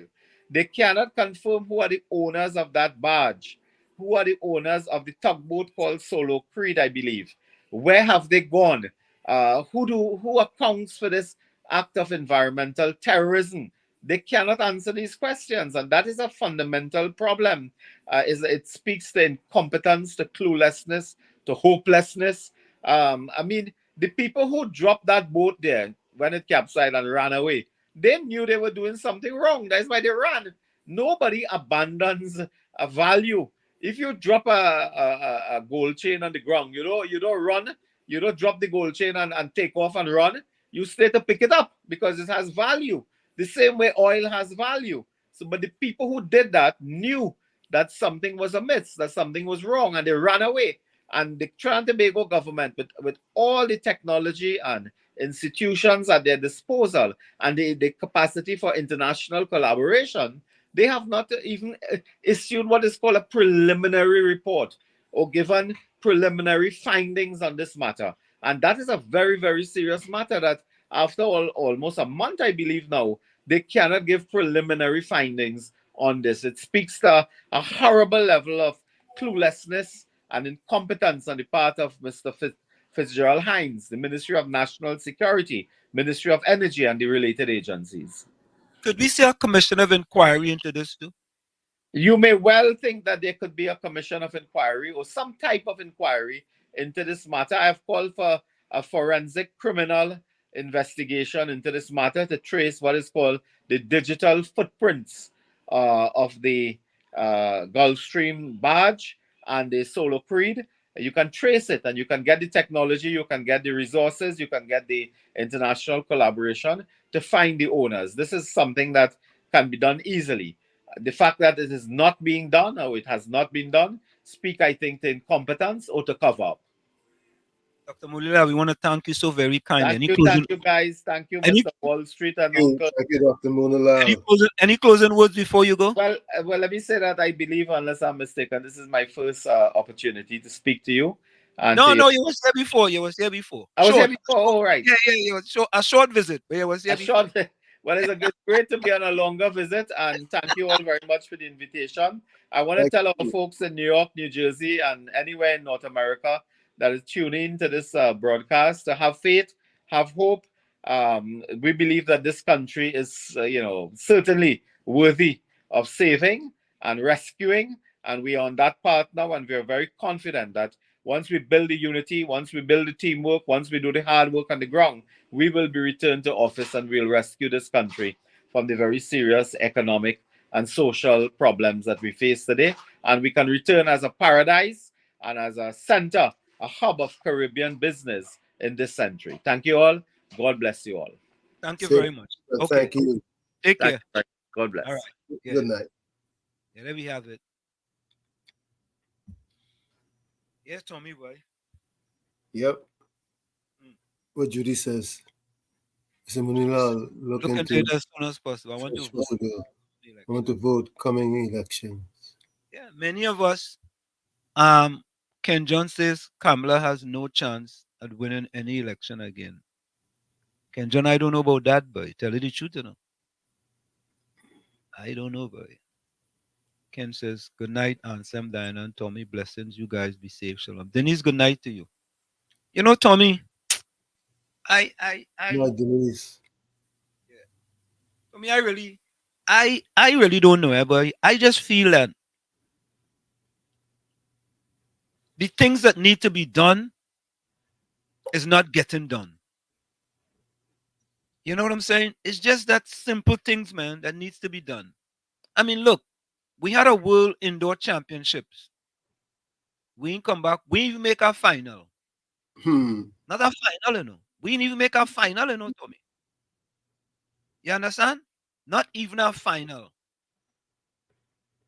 I mean, Dominica won a gold medal. Bahamas won a gold medal. St. Lucia won a gold medal. Right? And they are all. What's the size of Bahamas? Is Bahamas? What's the size between Bahamas? Is Bahamas bigger than? Let me see. Is Bahamas bigger than Trinidad? I don't know. Let me check. I don't even. It may not be bigger than Tobago. You think it's smaller than? Let me see. What's the population of? Let me see. What's the population of Bahamas? That's what I should do. The population might be more than Tobago, but I don't think land mass is bigger. Let's see. Okay. Yeah, because these islands or countries are winning gold medals in the World Indoor Championship. Size of the Bahamas. Right? Yeah. The surface area of the Bahamas is 13,877 square kilometers. Size of St. Lucia and Trinidad. Let me see. Yeah, because Tommy, and the thing about it there, Tommy, is that it appears to me that, well, you know, Jamaica invests quite a bit in sports. Yeah, Jamaica. Surface area So, of Tobago is 300 so listen to this, yeah. St. Lucia is about 8 times smaller than Trinidad and Tobago. Trinidad and Tobago has an area of approximately 5,128 square kilometers, while St. Lucia has an area of approximately 616 square kilometers. That means St. Lucia is 12.01% the size of Trinidad and Tobago. You hear that? Size of Bahamas. Let me go size of Bahamas. 13,000 square kilometers. Yeah, right. So that's 13. We have 5,128 square kilometers. So Bahamas is bigger. Yeah, I guess with the combination of all the islands. Yeah. So let me. Okay, hold on.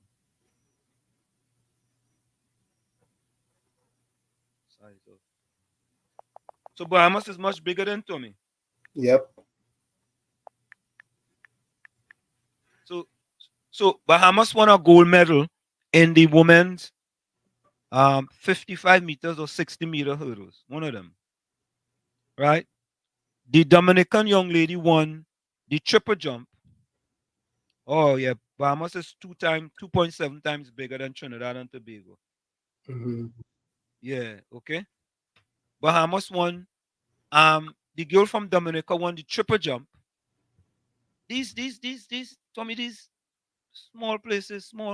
I mean, Bahamas is bigger, but you know, and Tommy, we gotta go for the break. So folks, it's In the Village with Uncle Tommy and Professor Wall Street on WZYE 95.9 FM. We're gonna go for a quick break and we'll be right back with you. JB Harper says we need to bring the Minister of Sports in front of a joint select committee. That might not be a bad idea.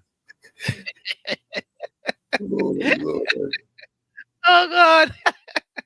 JB. Oh God. What are they gonna talk about, Tommy? I wonder why. Yeah. JB. You're listening to WZYE 95.9 FM. You are listening to WZYE 95.9 FM, the most influential name in Caribbean radio in the tri-state area. Broadcasting from East Orange, New Jersey, the most influential name in Caribbean radio, WZYE 95.9 FM.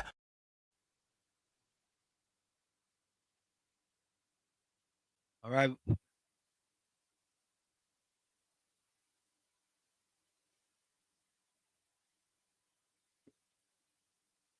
Yeah, we're back. In the village. Hold on a minute. Village with Uncle Tommy and Professor Wall Street. You are listening to In the Village with your host, with Professor Wall Street and Uncle Tommy on WZYE 95.9 FM. Yo, what's going on? This is Jersey Drake. Hi, this is Rihanna. Hey, what's up? This is Ludacris. What's up, y'all? This is Nicki Minaj. You're rocking with the best. It's In the Village with Uncle Tommy and Professor Wall Street. What's up? It's your boy Usher. What's up, y'all? This is Beyonce. Yeah, it's your boy Chris Brown right here. Playing nothing but the best. It's In the Village with Uncle Tommy and Professor Wall Street. Hey, this is Lady Gaga. Hey, it's Taylor Swift. You're live in the mix with the one and only. Hey, this is Justin Timberlake, and this is In the Village with Uncle Tommy and Professor Wall Street. You are listening to In the Village on WZYE 95.9 FM, the most influential name in Caribbean radio in New Jersey for talk, sports, news, and information from the Caribbean.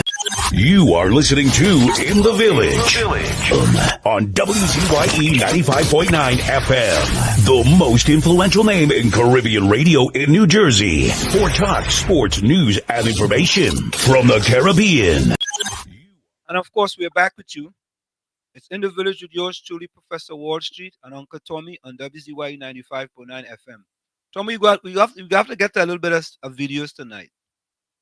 Yeah, that we didn't get to play on the last. Yeah.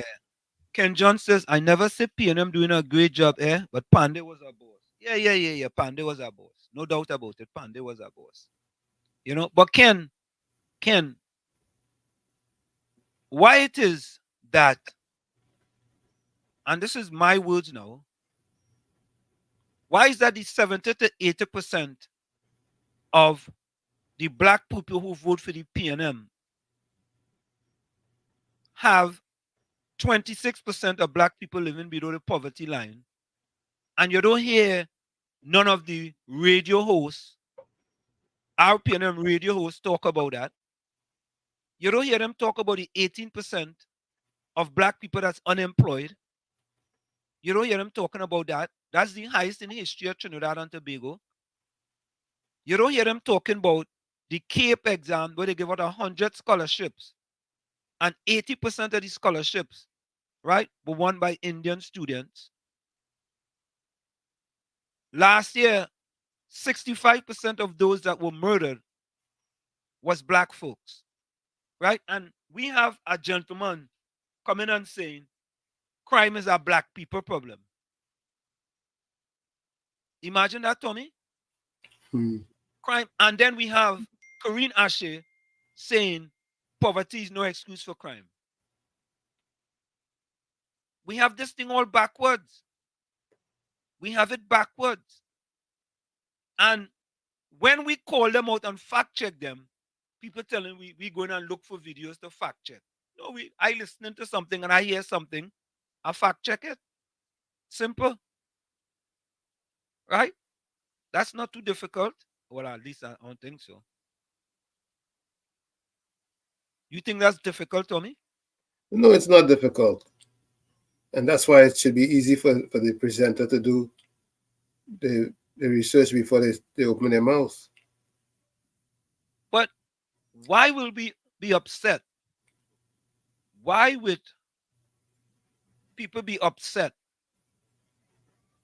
if we try to bring transparency and accountability to the media in Trinidad and Tobago? Why? Tommy, somebody sent me this video today. I want you to listen to this one.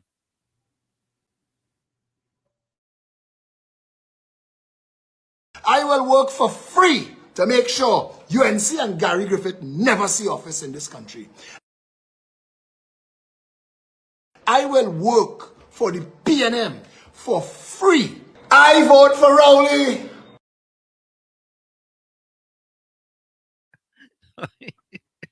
Oh God. Oh, yes, you will laugh.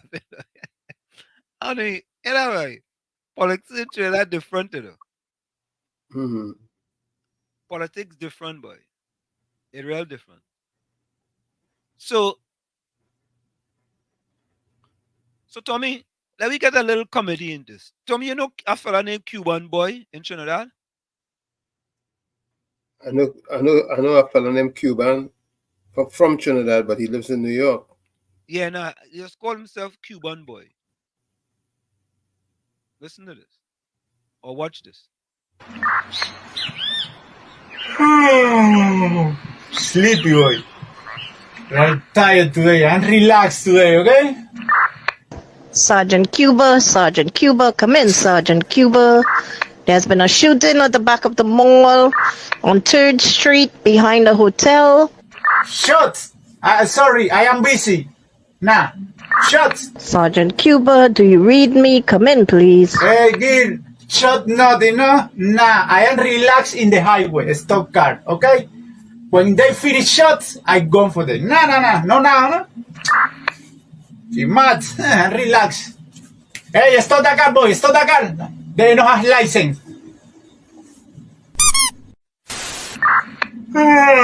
Sleeping, boy. Sergeant Cuba, come in, please. Nah, We have 5 illegal immigrants at the bar, Mary's Bar, on the junction. Can you come in, please? Sergeant Cuba? Yeah. I'm coming. Boy, we have job. 5 minutes. 5 Venezuelan illegal. Look, arrested one time.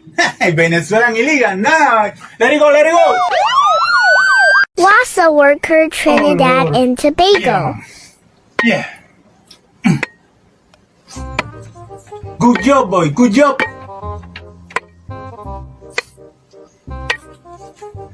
Oh, Lord, tired, boy. Hey, boy, don't stop. We need finish 2 o'clock, right? Let it go. Quick.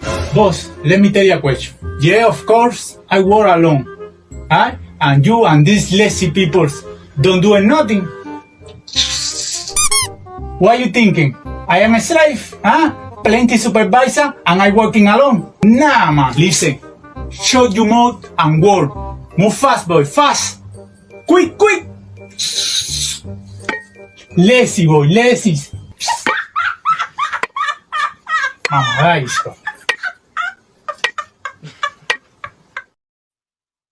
There you go, Tommy. That's it. Tommy, Yeah. here is we want to give you some information. This is something that's informative. All right? We want to give you fire safety special last night. Now tonight, one of the stories that could save your life or the lives of people you love. The lesson tonight, don't charge your devices on soft surfaces at home, especially your bed or couch. You could wake up with your furniture on fire. An ordinary laptop or a cell phone being charged on a bed, and that can lead to disaster within minutes. It's highly dangerous, especially overnight if you're sleeping. You're not going to be really aware of anything going on until, unfortunately, it might be too late. In this demonstration, with a laptop charging on a bed, it took less than 10 minutes from the first sign of smoke to the entire room just erupting in flames.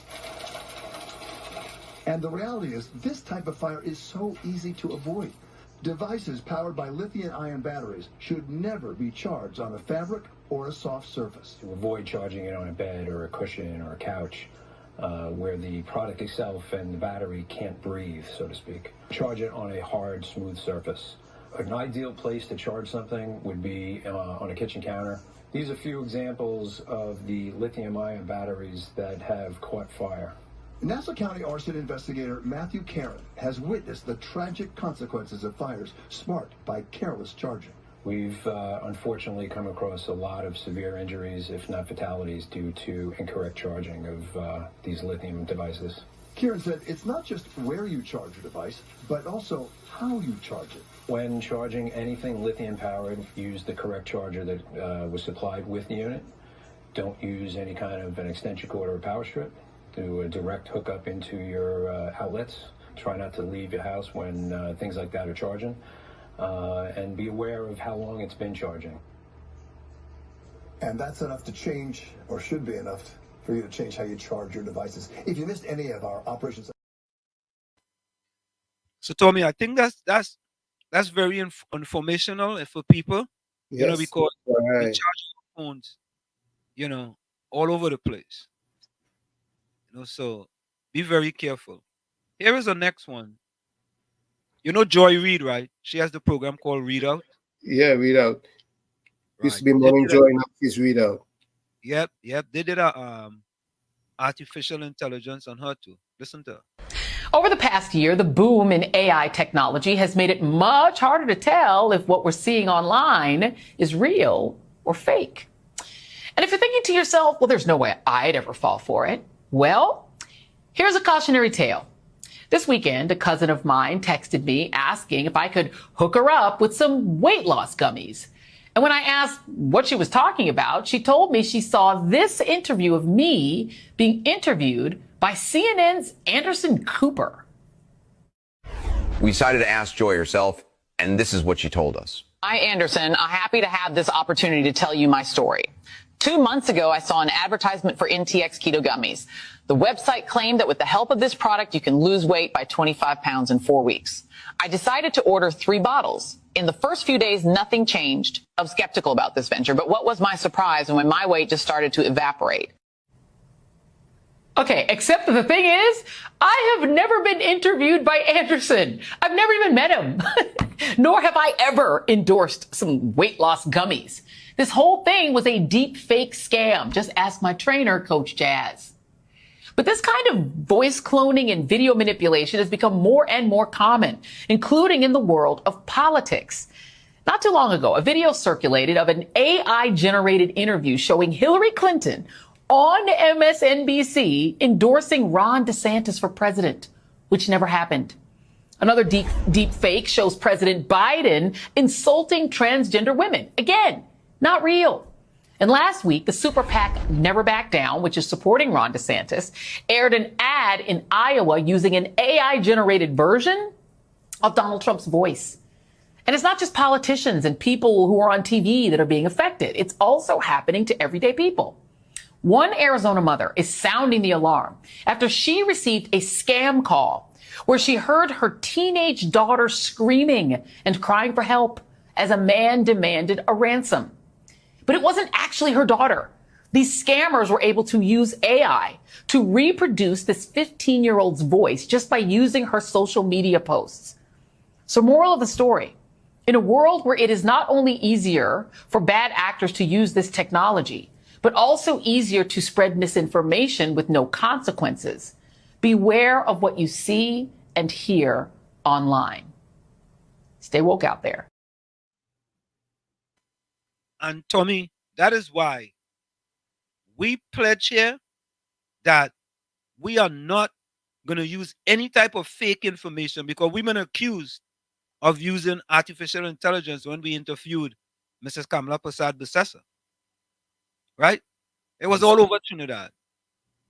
Uncle Tommy and Professor Wall Street using AI to interview Mrs. Kamala Persad-Bissessar. Oh, here she?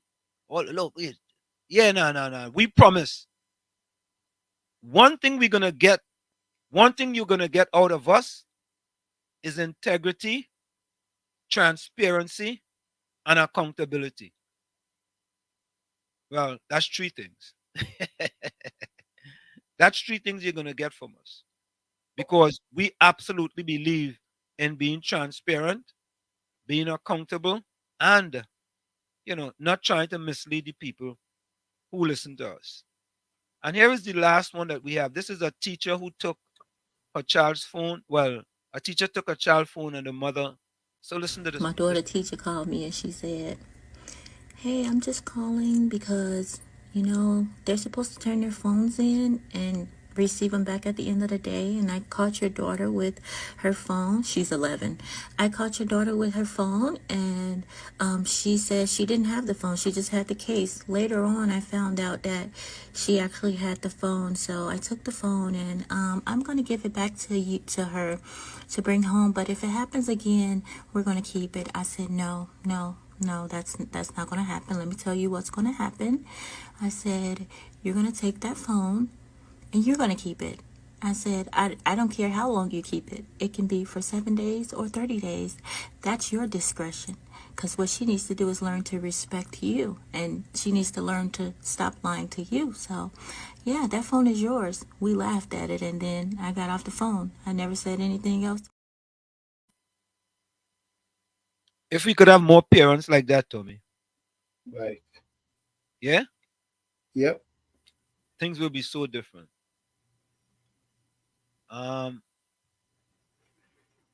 Responsible. Yeah. Yeah, what if you want to interview Cuban? Yeah. JB Appa send it first. You know who we like to, Tommy, I think we like to talk to? I like to talk to the Pine Man. Is that what that he is? The Pine, yeah. Pine Man. I like to talk to him. I'll see if I can hook that up for you. Yeah. He's a good person to talk to. Wall Street are not even talking about the KFC boycott. You know, I heard KFC dropped the price on a 2-piece chicken to $20 or something like that. They'll have to do something because the lines ceased. Hey, JB Harper, what did they drop? What price did they drop? Or anyone in the chat? It's understood that Kentucky Fried Chicken dropped the price because of the boycott. So I'm telling people ain't buying no more chicken. Well, that's what they have to do if they want the prices to get rolled back. Hey, Ken, Mr. Florida want to know 5 reasons why Kamala can't win the elections. Okay, look, he gave one here, Mr. Florida. He says the PNM like people like the 1% and Avinash Singh.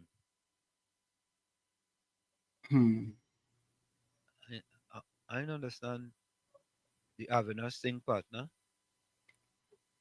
Well, Avinash Singh had ran for a seat in Central somewhere for them. He didn't win, but they gave him a good position anyway. Isn't he in the Ministry of Agriculture? Yep. As a junior minister? As a minister? Yeah, he would have been in the Senate or something, right? No? Yeah. You know, Hailey says joy is no joy, she's a demon. Hailey, how you know that? JB mother name is Joy, boy. Okay, Ken John, I don't disagree with you, you know. There's only use poor people to vote after, forget them, and full them and their friends' pocket. I don't disagree with that. I agree with that. Captain say people's content bad.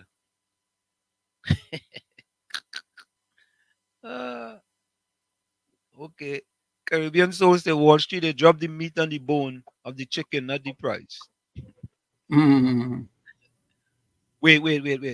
JB Apple, you sure about this, boy? 1 piece of chicken and fries is $20. 1 piece of chicken? Nah. Nah. I thought it was $25 for 1 piece of chicken and fries. No, they dropped the price.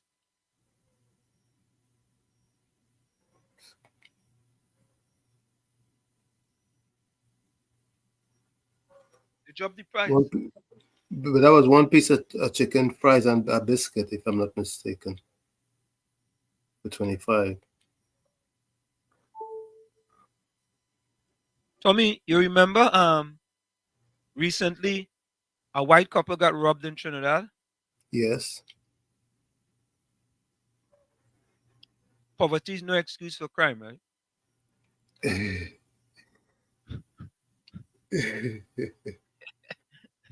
Oh boy. Don't why you laugh.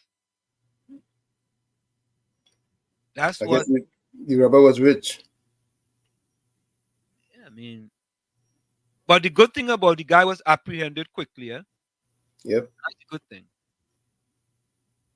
Forthwith. Yeah. Ken John say he don't trust no. And to tell you the truth, I don't trust no politicians answer from PNM and UNC, etc. Okay. All right. So, Tommy, we have a lot of supporters in Trinidad who like Donald Trump. Yep. The number one guy is Kingsley. But listen to how Trump talked to the black conservatives. These lights are so bright in my eyes that I can't see too many people out there. But I can only see the black ones. I can't see any white ones, you see. That's how far I've come. That's how far I've come. That's a long way, isn't it? These lights. We've come a long way together. Dear God, have we? That is exactly how far we've come as a country. That a guy who says that to the Black Conservative Federation was already president, did a coup, is getting away with it thus far, and might well be president again. But as bad as all of that was, he somehow found a way to make it way worse and way, way weirder. I got indicted for nothing, for something that is nothing. They were doing it because it's election interference. And then I got indicted a second time and a third time and a fourth time. And a lot of people said that that's why the black people like me, because they have been hurt so badly and discriminated against. And they actually viewed me as I'm being discriminated against. It's been pretty amazing, but it possibly, I don't know, maybe there's something there. Black conservatives understand better than most that some of the greatest evils in our nation's history have come from corrupt systems that try to target and subjugate others to deny them their freedom and to deny them their rights. You understand that? I think that's why the black people are so much on my side now, because they see what's happening to me happens to them. Does that make sense? The mugshot, we've all seen the mugshot. And you know who embraced it more than anybody else? The black population. It's incredible. You see black people walking around with my mugshot. They do shirts and they sell them for $19 a piece. It's pretty amazing. Millions, by the way, millions of these things have been sold. So I don't know if I'm proud of it or not proud of it. No, I don't know. You did talk about it for several minutes straight, so one would think you're proud of it. Before we continue with the story, we depend on members to keep on going. Don't wait. Click join now on YouTube. But you know what I love the most about those clips? Absolutely nothing. It's terrible, and I hate that it reflects so poorly on us as a people and that he might be president again. But you know what I find most interesting about that clip? Because I do find something interesting. He says his theory is black people love me despite the fact that myself and my family have despised you for literally decades. Remember, he literally had a policy of not renting his properties to black people. Fun little historic fact. Because the system is coming after me. It's not an individual thing of Joe Biden. It's structural, okay? And that's happened to them. So we're the same. It's a little bit of an Navalny. Okay, but you guys also reject the idea that structural racism exists. Like up until that speech, there was nothing about the US government that was ever discriminatory in a systematic way against non-white people. But now it would benefit me if I pretended that I believed that. So sure, let's give them a systemic racism as a treat. That's what stood out to me, Francesca. What do you think? I mean, And there you have it, Tommy. There you have it, boy. 45. Yeah. 45 wants to be 47. Joy is against the birthing of children. What are you talking about? You know what that is, Tommy? No, don't have a clue, but she's of Guyanese descent. No, I did not know that. She is? Yeah, Joy, yeah. Okay. That is Dean Monaco. All right. So let me, Hailey. So Joy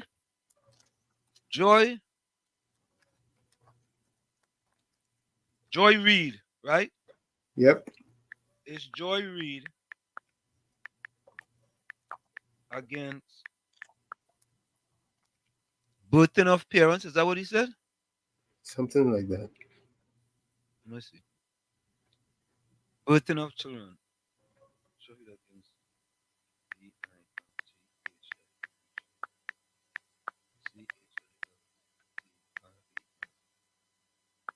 That's interesting. It's Joy Reid against birthing of children.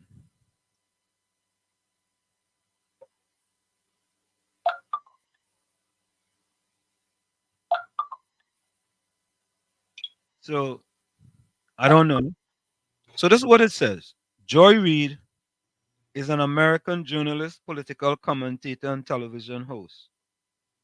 She has 3 children with her husband, Jason Reid, Winsome, Jamal, and Miles. Based on web search results, there is no evidence that Joy Reid is against birthing of children. However, she has expressed criticism of some Republican politicians who oppose abortion rights and IVF treatment, while also calling for more children to be born in the country. She has also questioned the logic of having more children when there are not enough resources for existing population, especially for immigrants and refugees. These statements do not necessarily imply that she is against birthing of children, but rather that she is concerned about the social and environmental implications of population growth.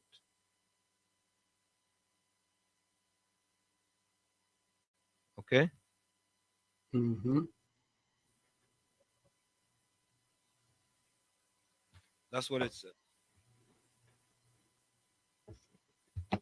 So, Hailey, what does that mean, Tommy? She's not against. She's not against birthing. Okay. Hailey.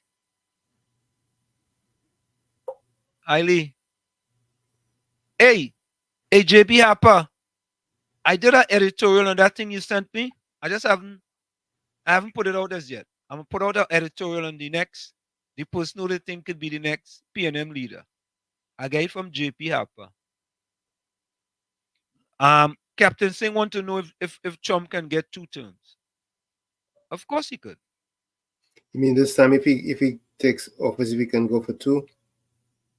Oh, that's what he mean. If he can go for 2 now? You know, that's a good question.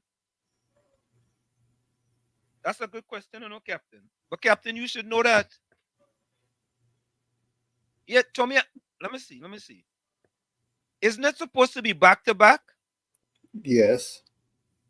So if it's not back to back, then he can go for 2 terms now, right?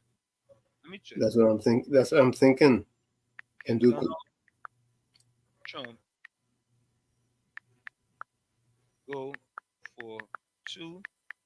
Is he eligible for two terms?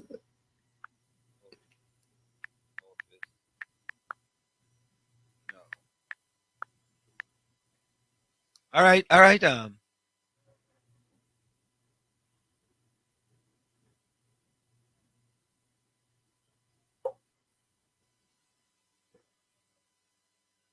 Okay. So it says, where you get WZYR from? Oh yeah. Hey, Mean Gene Julian, when you type in, we glad for the new name, but we know that you type the E, which is next to the R. Thank you very much. Okay. Based on Captain Singh question, he has 1 already. Can he have 2 more? No. Former President Donald Trump cannot go for 2 more terms of office now. Presidential term limits are established by the 22nd Amendment to the U.S. Constitution, which was ratified on February 27, 1951. The 22nd Amendment states, no person shall be elected to the office of the president more than twice and no person who has held the office of president or acted as president for more than 2 years of a term to which some other person was elected president shall be elected to the office of president more than once. This means that a person can be elected twice and only twice, regardless of whether the terms are consecutive or not. Since Donald Trump was elected in 2016, he's only eligible to serve one additional term if he is re-elected in 2024. So there you have it, man. That's good information right there. Yeah. So he could win, Tommy, but then he can't go for our next term. You can only do one term. Yeah. Okay, so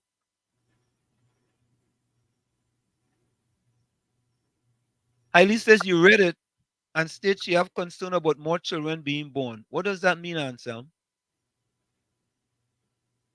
Tommy, what does that mean? I don't know. But they say she's not against that, Hailey.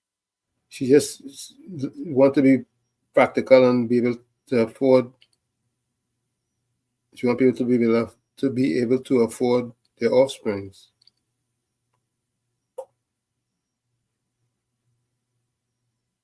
JB Harper said the talk Michelle Harper is a president contender. Nah, I don't think we hearing that talk. You hearing that talk, Tommy? Nope.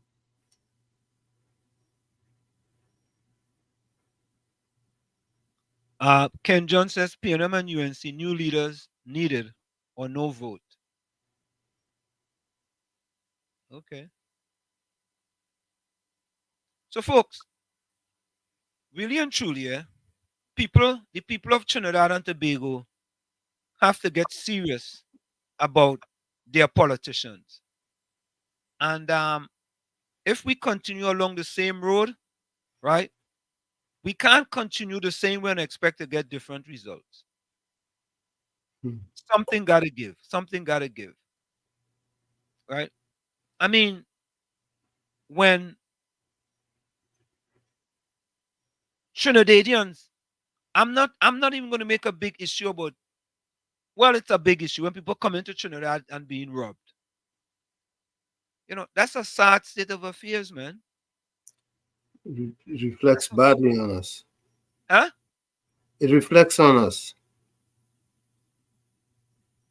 But Tommy, the thing about it is that we have people on the radio, Tommy, telling you, misleading you, and telling you information, the type of information that, I mean, when you listen to those comments from outside of Trinidad and Tobago, you ask yourself, what are these people talking? What are they saying? What is it? Right? You know what people go say? Well, you know, why all they want to blame the Minister of National Security? Why all they want to blame the Prime Minister?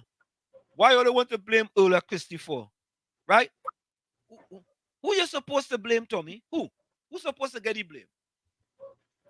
The people supposed to get the blame, right? No, the security apparatus. No, Tommy. The bandits and them supposed to be blamed. Okay. Why they doing that? I don't understand. I don't understand. If I am living in a house and I am having difficulties day by day by day, I'm going out and I'm trying to get a little job, I can't get a little job. I'm not saying that that's what you're supposed to do. There are many of us who are not doing it, right? We are keeping the straight and narrow path in our lives and trying all kind of things. And then you know what people go say, they're lazy, they don't want to work. How could they be lazy and don't want to work? Let a cruise ship come in Trinidad and Tobago and say they had jobs. You got thousands of people lining up. Thousands. True. Let a company from Guyana previously come to Trinidad and say they have 200, or not even 200, 50 vacancies. Thousands of people go line up. What is the solution? What is the government putting in place to solve these problems? I mean, I don't see solutions. And I think in my, for example, Tommy, look how long we talked about Sergeant Ramsey program. How come nobody have not even nobody even not even not true? I didn't say bite, not even not true. Half of a true. Not even half of a true.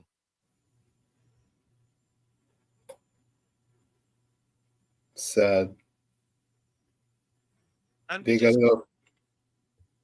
Go ahead, Tommy. I said they got it all figured out. They can do it without. They don't need no help. You think they have it all figured out, Tommy? That's what they tell themselves. I just don't know, man. When people come with solutions, right? And all of a sudden, Tommy, there's an uproar in Trinidad and Tobago about property tax. All of a sudden, you know. They just woke up. They just woke up and know that. Wait. Look my property tax bill.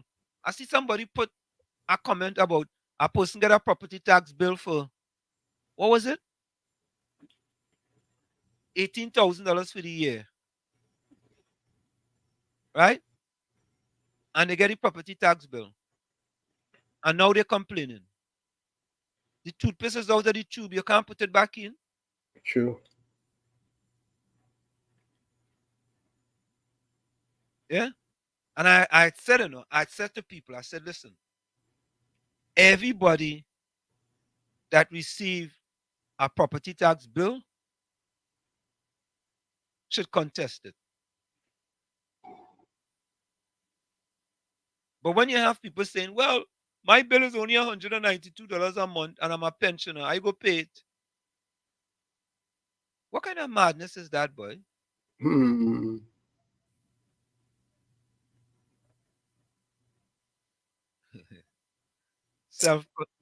JB Apple says self-perseverance, perseverance is natural law.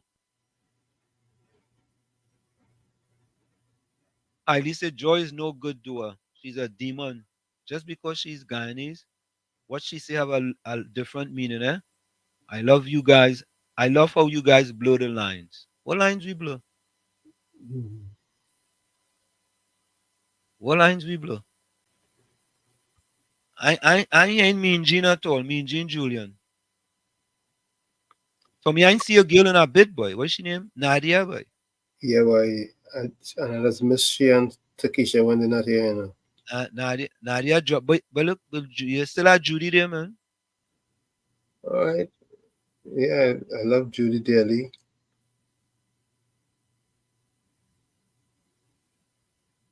Yeah, you still have Tommy, I'm sure you saw this one already. Did you see the Rock the Boat remix? Rock the Boat mix. Remix. Here it is. So I'd like to know where you got the boat from. Sir, I'd like to know where the destination. Where the boat going? Rock the boat. Where the boat going? Rock the boat. How is it over? Rock the boat. Coast Guard, they see nothing. The most can see nothing. Only studying the learn Spanish and them. Ever since the voyage began, the barge has thrilled me like the rush of the wind. Since the coolie boy set sail on the open sea, here's the perfect place to hide from rocketry. No much of corruption. No, there is a ship on the ocean, sailing with a cargo full of oil that is sanctioned. I hate that cocaine too. So I'd like to know where you got the boat from. Oh God, you need talented, right? Oh yeah. Where you got the boat from? We have so much talent, boy. If we will only harness all our talent and bottle it, Tommy, You imagine how prosperous we wouldn't have to sit down and just depend on oil and natural gas. I mean, we just continue to depend on oil and natural gas, boy. And you know, I don't get it. Yeah. Tommy, Tidewind. Tell the people about Tidewind. Tell the people a little bit about Tidewind, Tommy. Well, Tidewind Energy Industries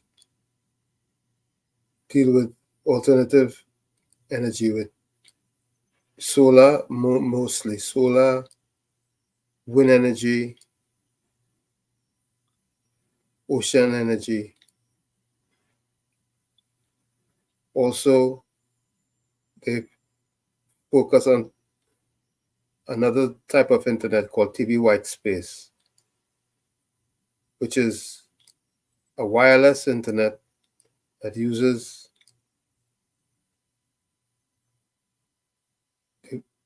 the white space of the black and white television to transmit internet services. And that's their main focus. You see, we have companies in Trinidad who can help the government diversify, you know? Right? We have a lot of companies in Trinidad that can help the government diversify, but I think they have the wrong hue. You hear that, right, Tommy? Yep. They have the wrong hue. Yep, I hear that, and that's true. Yeah. And that is so true. Because you'd be amazed to know that Trinidad don't even give Taiwan the second look, but outside of Trinidad, very successful. Correct is right. And it's a Trinidadian runs the company. Trinidadian who owns the company. Correct. And most of the technology that he presents, he himself developed it. Yep. Tommy, Captain Singh asked the question, Walls, what are your thoughts on the shooting today in town? Tommy, I can't show that video, boy. A fella walk up to a fella in broad daylight, bust a few caps on him, and when he laying on the ground, bust a few more on him and just run away and gone. I can't show the video. That's on Charlotte Street. Yeah, it's Charlotte Street. I ain't sure what street it is. We just bust caps, you know, Tommy. And just run away like it's in nothing. Boy, that's the wild, wild west, boy. Something wrong, boy. Something wrong. If he didn't believe he could get away with it, he wouldn't do it. Mean Gene Julian says, Wall Street, when you're going back to TNT, to be part of the solution, let me know. I'll travel with you.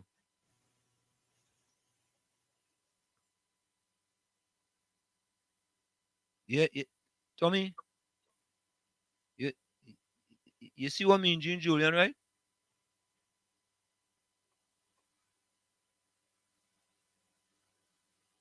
He'll travel with you. Yeah.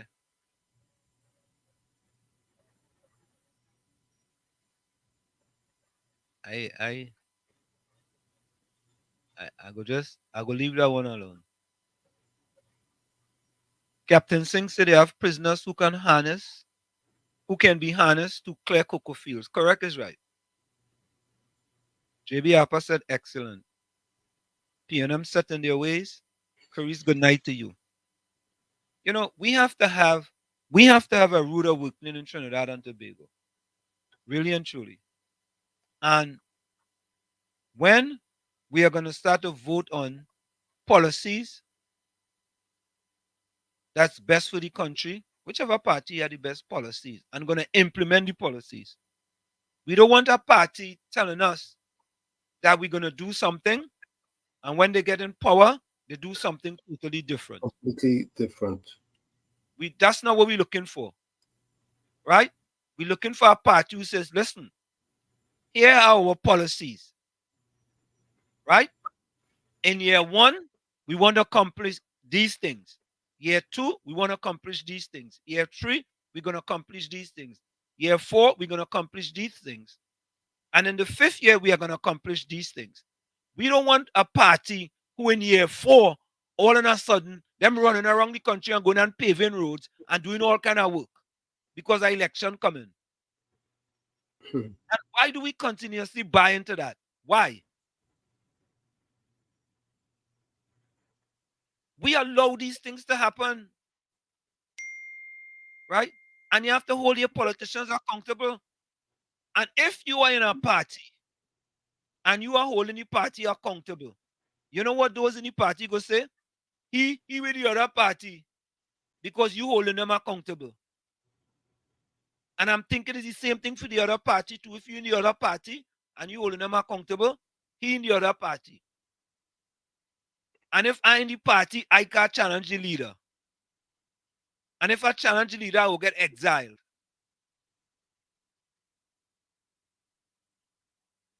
Yeah, but JB Harper, the Laventel to Washington Empowerment Center was going to be doing remote jobs virtually.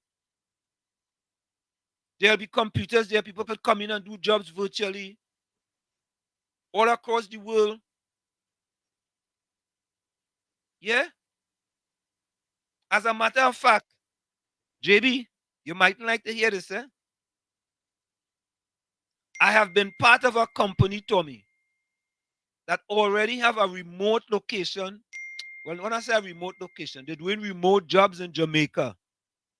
Right. And they want to bring it to Tobago.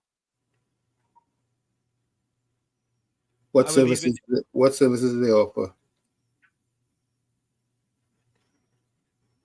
The services they offer is for the elderly. But it's not services in Tobago, you know. It's services to people in the United States, any different, but especially in the United States.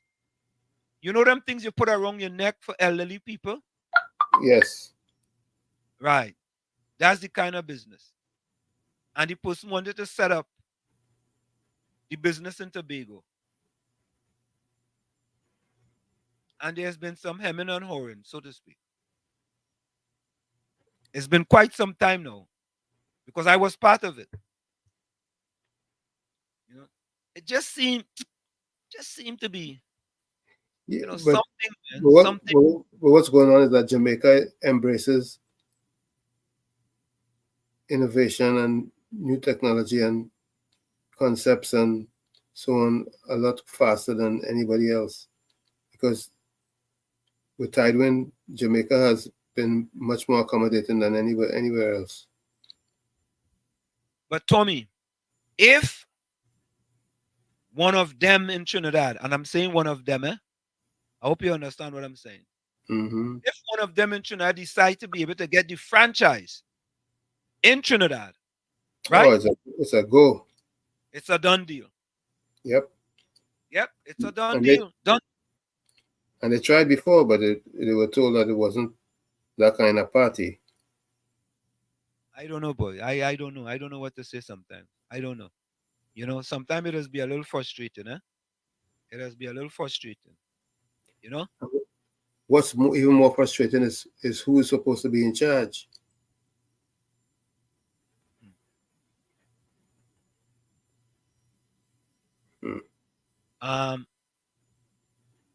Eileen said, Ansem, that is nonsense.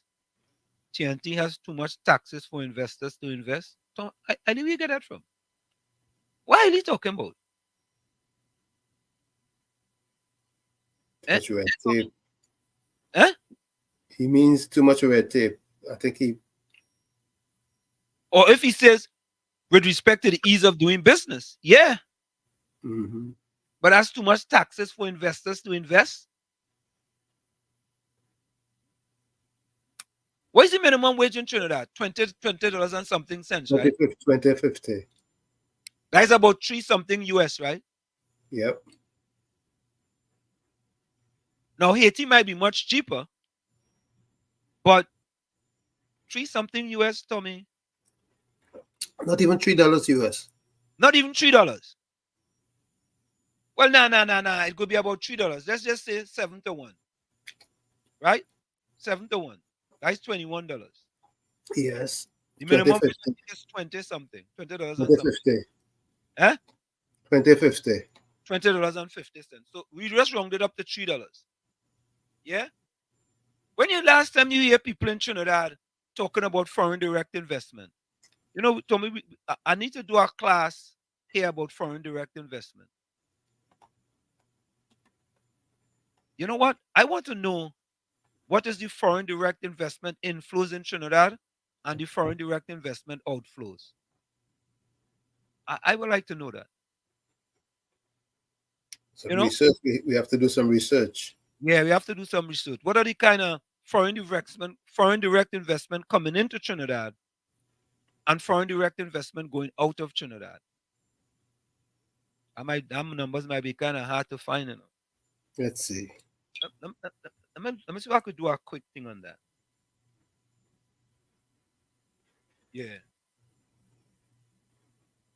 Okay.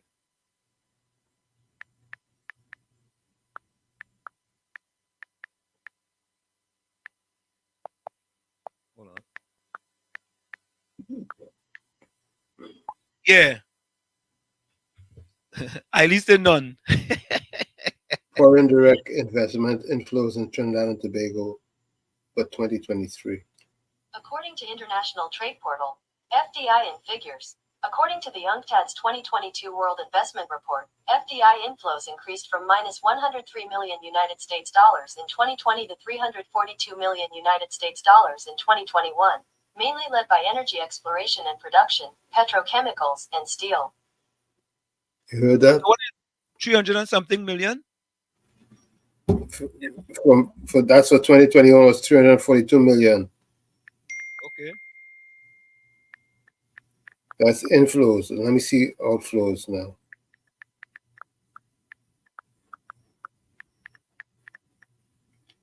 Foreign direct investment outflows for Trinidad and Tobago.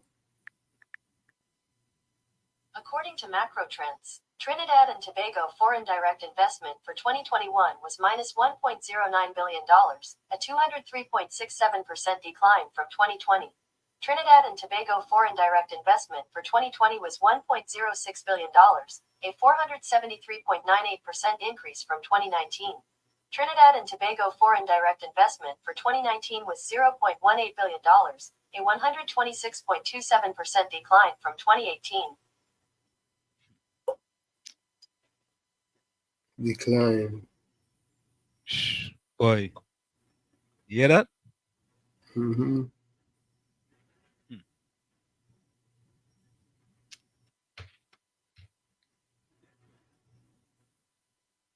I should tell you, Tommy. Mm-hmm. You understand? We 203.67% decline. You hear that? That's from 20 to 21. Mm-hmm.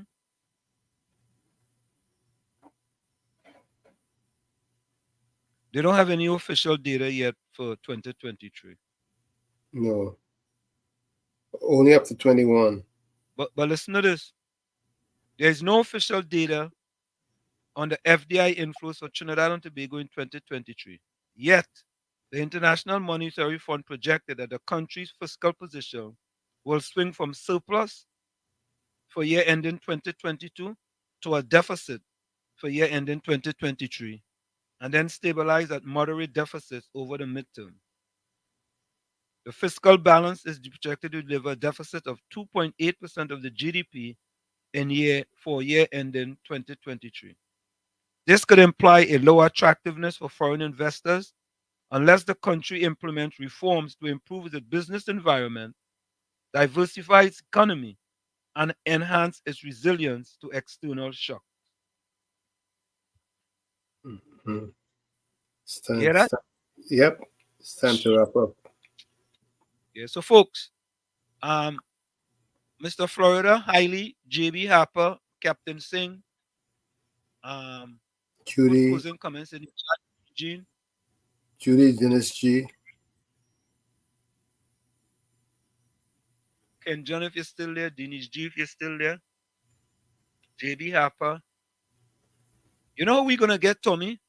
We're going to get the economists that we had previously for us to talk about foreign direct investment inflows and foreign direct investment outflows in Trinidad and Tobago. Okay. You know, because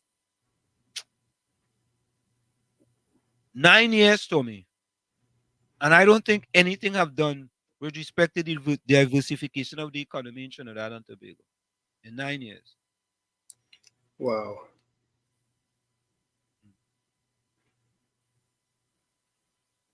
Yeah.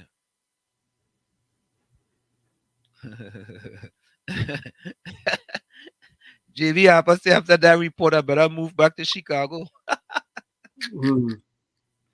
Oh God. You know, Mr. Florida said that's why he wanted to ask Monilal about the debt to GDP ratio. Yeah, I mean, Tommy, these are things that we should be talking about, you know. Exactly. These are the things that, and well, I'm sorry to say, but don't expect any other radio host to be able to talk about that. Certain forums you'll find discussion about that, but not others. I'm glad you said certain forums. You're absolutely correct. Yeah, Judy put closing comments in the chat too. I'm glad you said certain forums. Because we are not doing much. We are not doing much to diversify the economy. I mean, we have so many other things there, man, that could be done, eh? And you can start small, you know. On Thursday, I want to talk about the peas industry that they have in Diego Martin, up in the hills. Okay.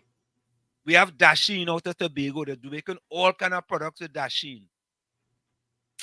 There are so many things, man. So many things. Yeah? Yep. Ken John said, you're correct answer. I'm so true, I agree. Yeah.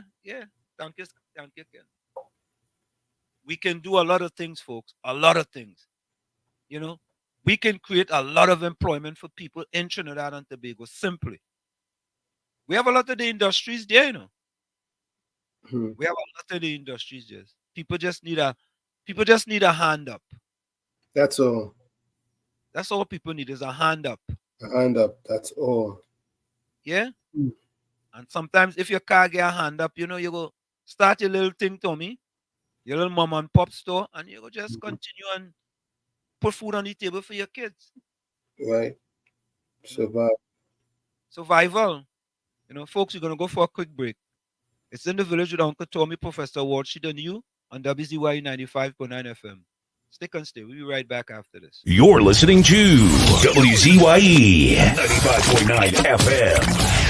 You are listening to WZYE 95.9 FM, the most influential name in Caribbean radio in the tri-state area. Broadcasting from East Orange, New Jersey, the most influential name in Caribbean radio, WZYE 95.9 FM. We are back with you. It's In the Village with yours truly, Professor Washington and Uncle Tommy on WZYE 95.9 FM. We come to you every Monday, Tuesday, and Thursday from 7 to 10 p.m. That's Monday, Tuesday, and Thursday from 7 to 10 p.m. You are listening to In the Village on WZYE 95.9 FM, the most influential name in Caribbean radio in New Jersey for talk, sports, news, and information from the Caribbean.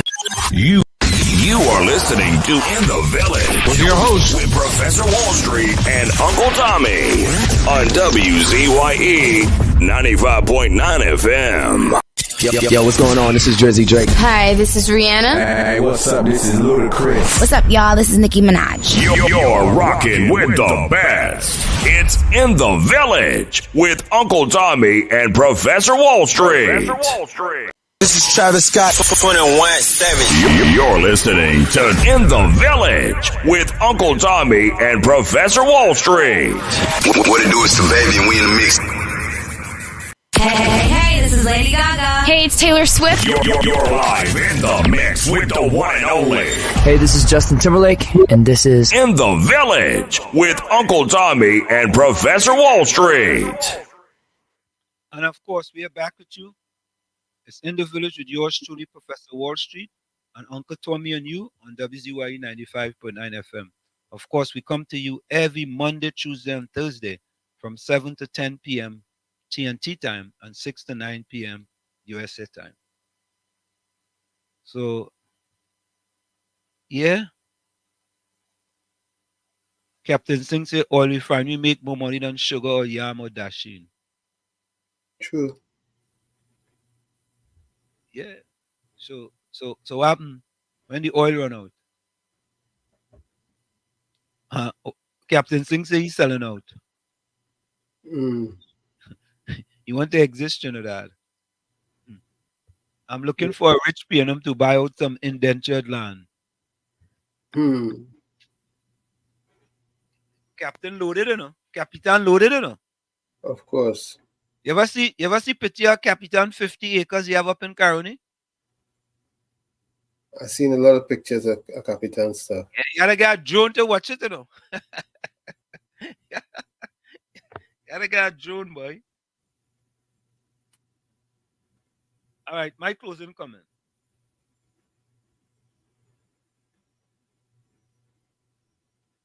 Oh, Tommy, you know today was, I missed this one, you know. Today was the 4-year anniversary of Prime Minister Rowley going to Ghana. Oh, you forgot to show the video. Which one? For well, did you have a video to show? Yeah. Let me show you real quick. Yeah, that is the one. Okay, let me do this. Stop screen. Share screen. Share screen. Okay, hold on. I'm gonna get it here.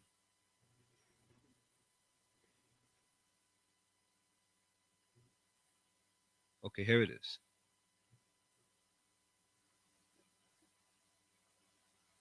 No, that's not it. Videos. Okay, here it is here.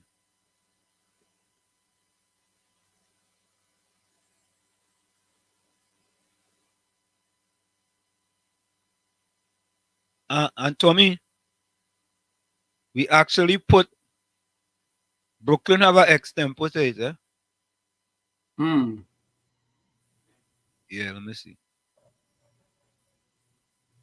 Okay, here it is. Boy, come on, man. All right, I gotta go here.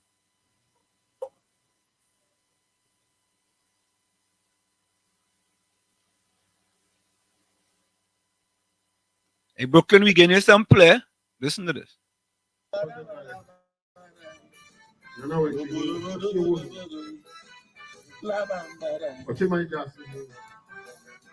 Lord, no, I ain't tired of voting. Vote for nothing. My mother tell me I have to vote.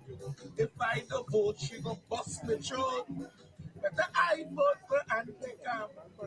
Under she I was eating ham. I went and vote for all that keep history for me. Now me pocket empty. Okay, we're friends from Mano. Lava, lava, die.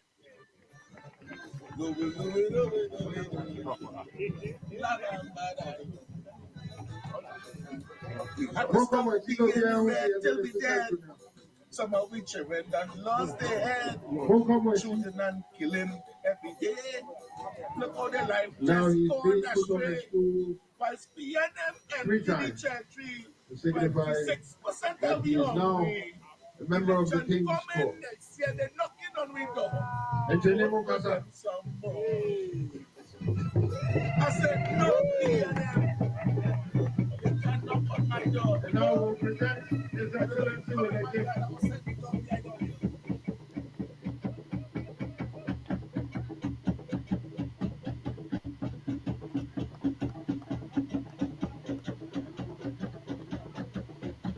Congratulations, Your Excellency.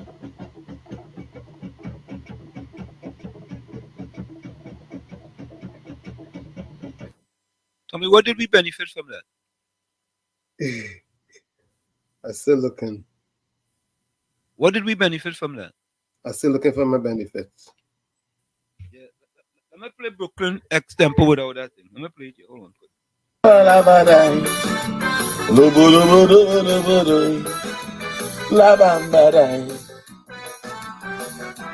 Lord, no, I'm tired of voting. Voting PNM is to vote for nothing. My mother tell me I had to vote. If I don't vote, she go bust me throat. Better I vote for anti-cam. Under she, I was eating ham. I went and vote for ball and keep Christy for only. Now my pocket empty. Lava lava die. Lowe lowe lowe lowe lowe. Lava die. We had to stop being red till we dead. Some of we children done lost their head. Shooting and killing every day. Look how their life just gone astray. Whilst PNM empty the cherry, 26% are we hungry. Election coming next year, they're knocking on we door. Vote for them some more. I said no PNM. Or you can knock on my door. No. I don't know, you come in my yard, I will send the dog behind all you. Tommy, that is Brooklyn X tempo. Tommy, no, you talk about that. Well,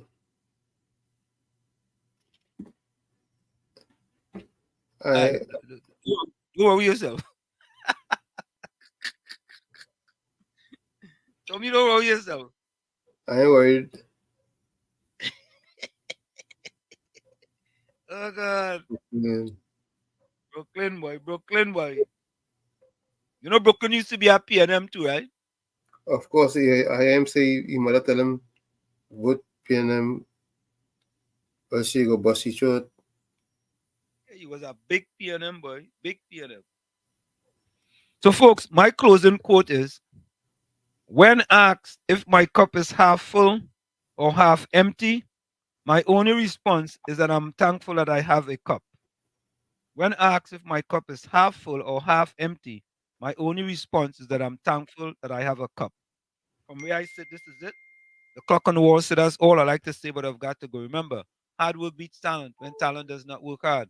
And for every 60 seconds of anger, you lose 1 minute of happiness. Remember, your circumstances may determine who you are, but you are responsible for who you become. See you. Same time on Thursday, same WZYE time. Go ahead, Tommy. My comment is you are allowed to feel messed up inside and out. It doesn't mean you're defective. It just means that you are human. Like I always say, you, the man in the mirror, has to be the change you want to see. However, if you look in that mirror and you don't like what you see, don't blame the mirror. Never look down on a person unless you're giving them a hand up. Love you all. Be safe. See you on Thursday, God willing. Good night. Thank you, Tommy. Thank you. You're welcome. Ken John says, good night, everyone. Eiley says, the book of Isaiah say, evil people birth evil children. Okay. All right. Thanks, Mean Jane. You ran the Diego Martin Pigeon Pete story already. Okay. I didn't even know that.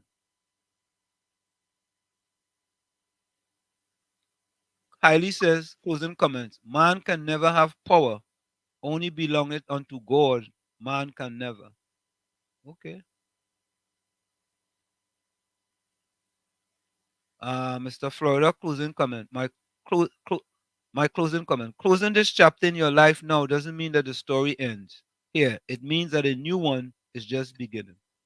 Thank you, Mr. Florida.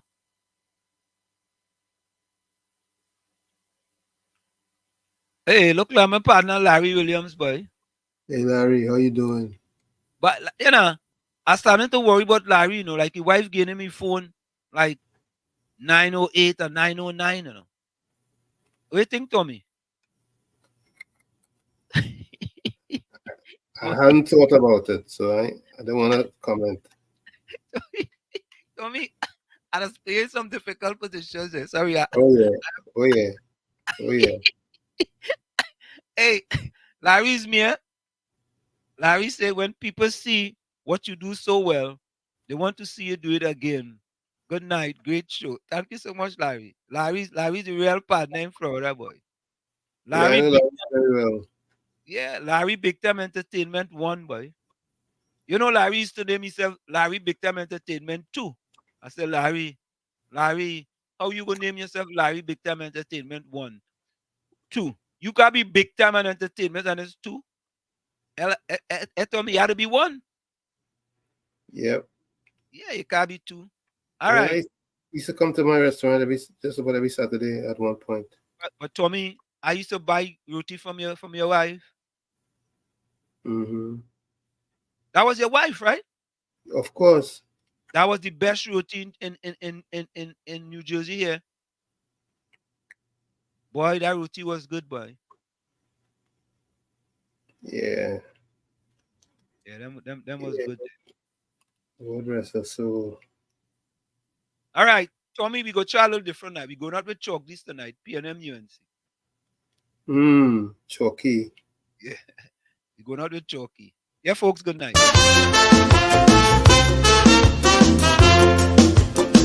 This thing called PNM, this thing called UNC, is one set of dotishness to Mama Kai, you and me. It ain't have no color, it ain't have no race, it ain't have no principles or any values in place. And it was never meant to be the answer for unity. It shares no philosophy with any consistency. For when you watch the pedigree in each and every party, the difference you see turns out to be a case of power and money. Look here, them French Creoles in Saint-As, Maraval and Saint-Clair, they don't hold no allegiance or no party here. Rich men must be supporting who they feel going to win. Loyalty, friends, means nothing. Money is getting. That's why PNM quite on turn coat to UNC. And when Del Motley, his background showed he was with DAC. Hector Motley, the speaker, swore PNM till he dead. And when the last election over, he was UNC instead. Augustus Ramreka Singh, I knew him in Tapia. Next thing I know, he was a PNM minister. John Humphrey changed from Trinity and he joined about 5 parties. So he's only die-hard new and grassroots me. It's PNM and UNC.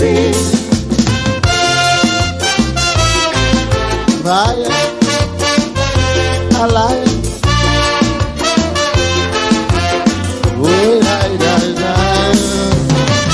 Oh,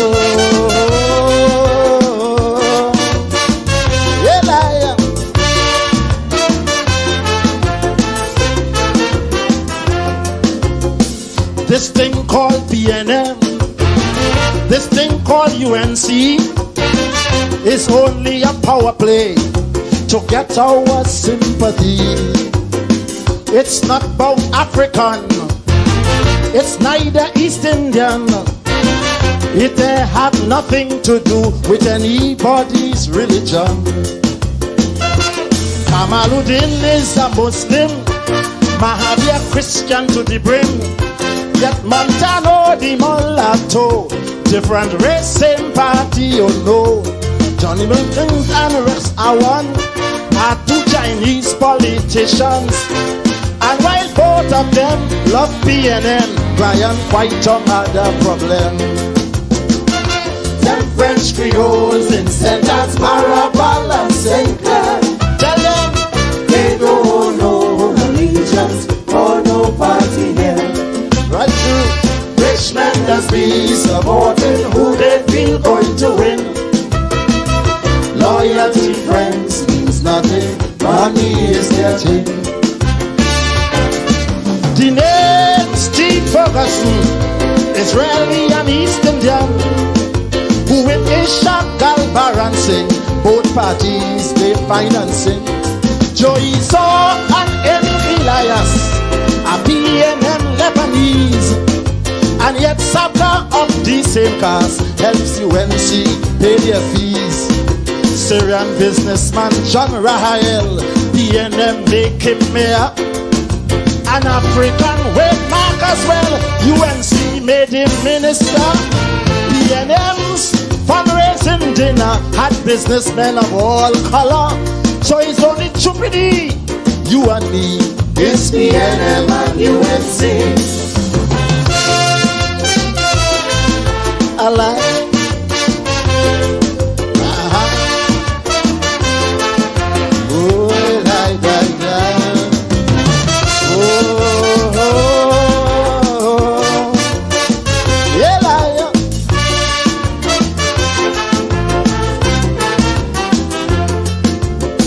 This thing called PNM, this thing called UNC, it foolishly splitting we on the grounds of ethnicity. It make friends mash up fast, race hatred it unmasked. It cause ignorant people to bring out their gun and cutlass. And while poor people arguing about who good and who should win, the leaders jumping like monkey from one party to party. Just look at Arthur Sanderson, Horace Brooms is the next one. And first they could skip, they deserve a pick for hop, step and jump next Olympics. Look here, them French Creoles in St. Anne's, Marabal and St. Clair, tell them they don't know allegiance or no party here. Rich men must be supporting who they feel going to win. That's right. Loyalty, friends, means nothing. Money is their thing. Halsey Bagan left UNC to open she own party. Kamla Bises and now previously she run wrong to UNC. Abu Bakr supported all three and now he fund nobody. Errol McLeod walking wrong daily, so you can't say which side he be. A&R, my good friend, walked out on Eric Williams years ago, and yet last year he would say how he loved Eric for so. Ralph Maraj and Manning get away, and Ralph was UNC next day, and yet notice you cussing stupid me for PNM and UNC.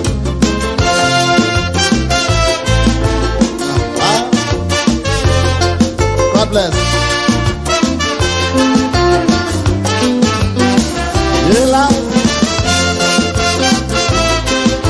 Yeah,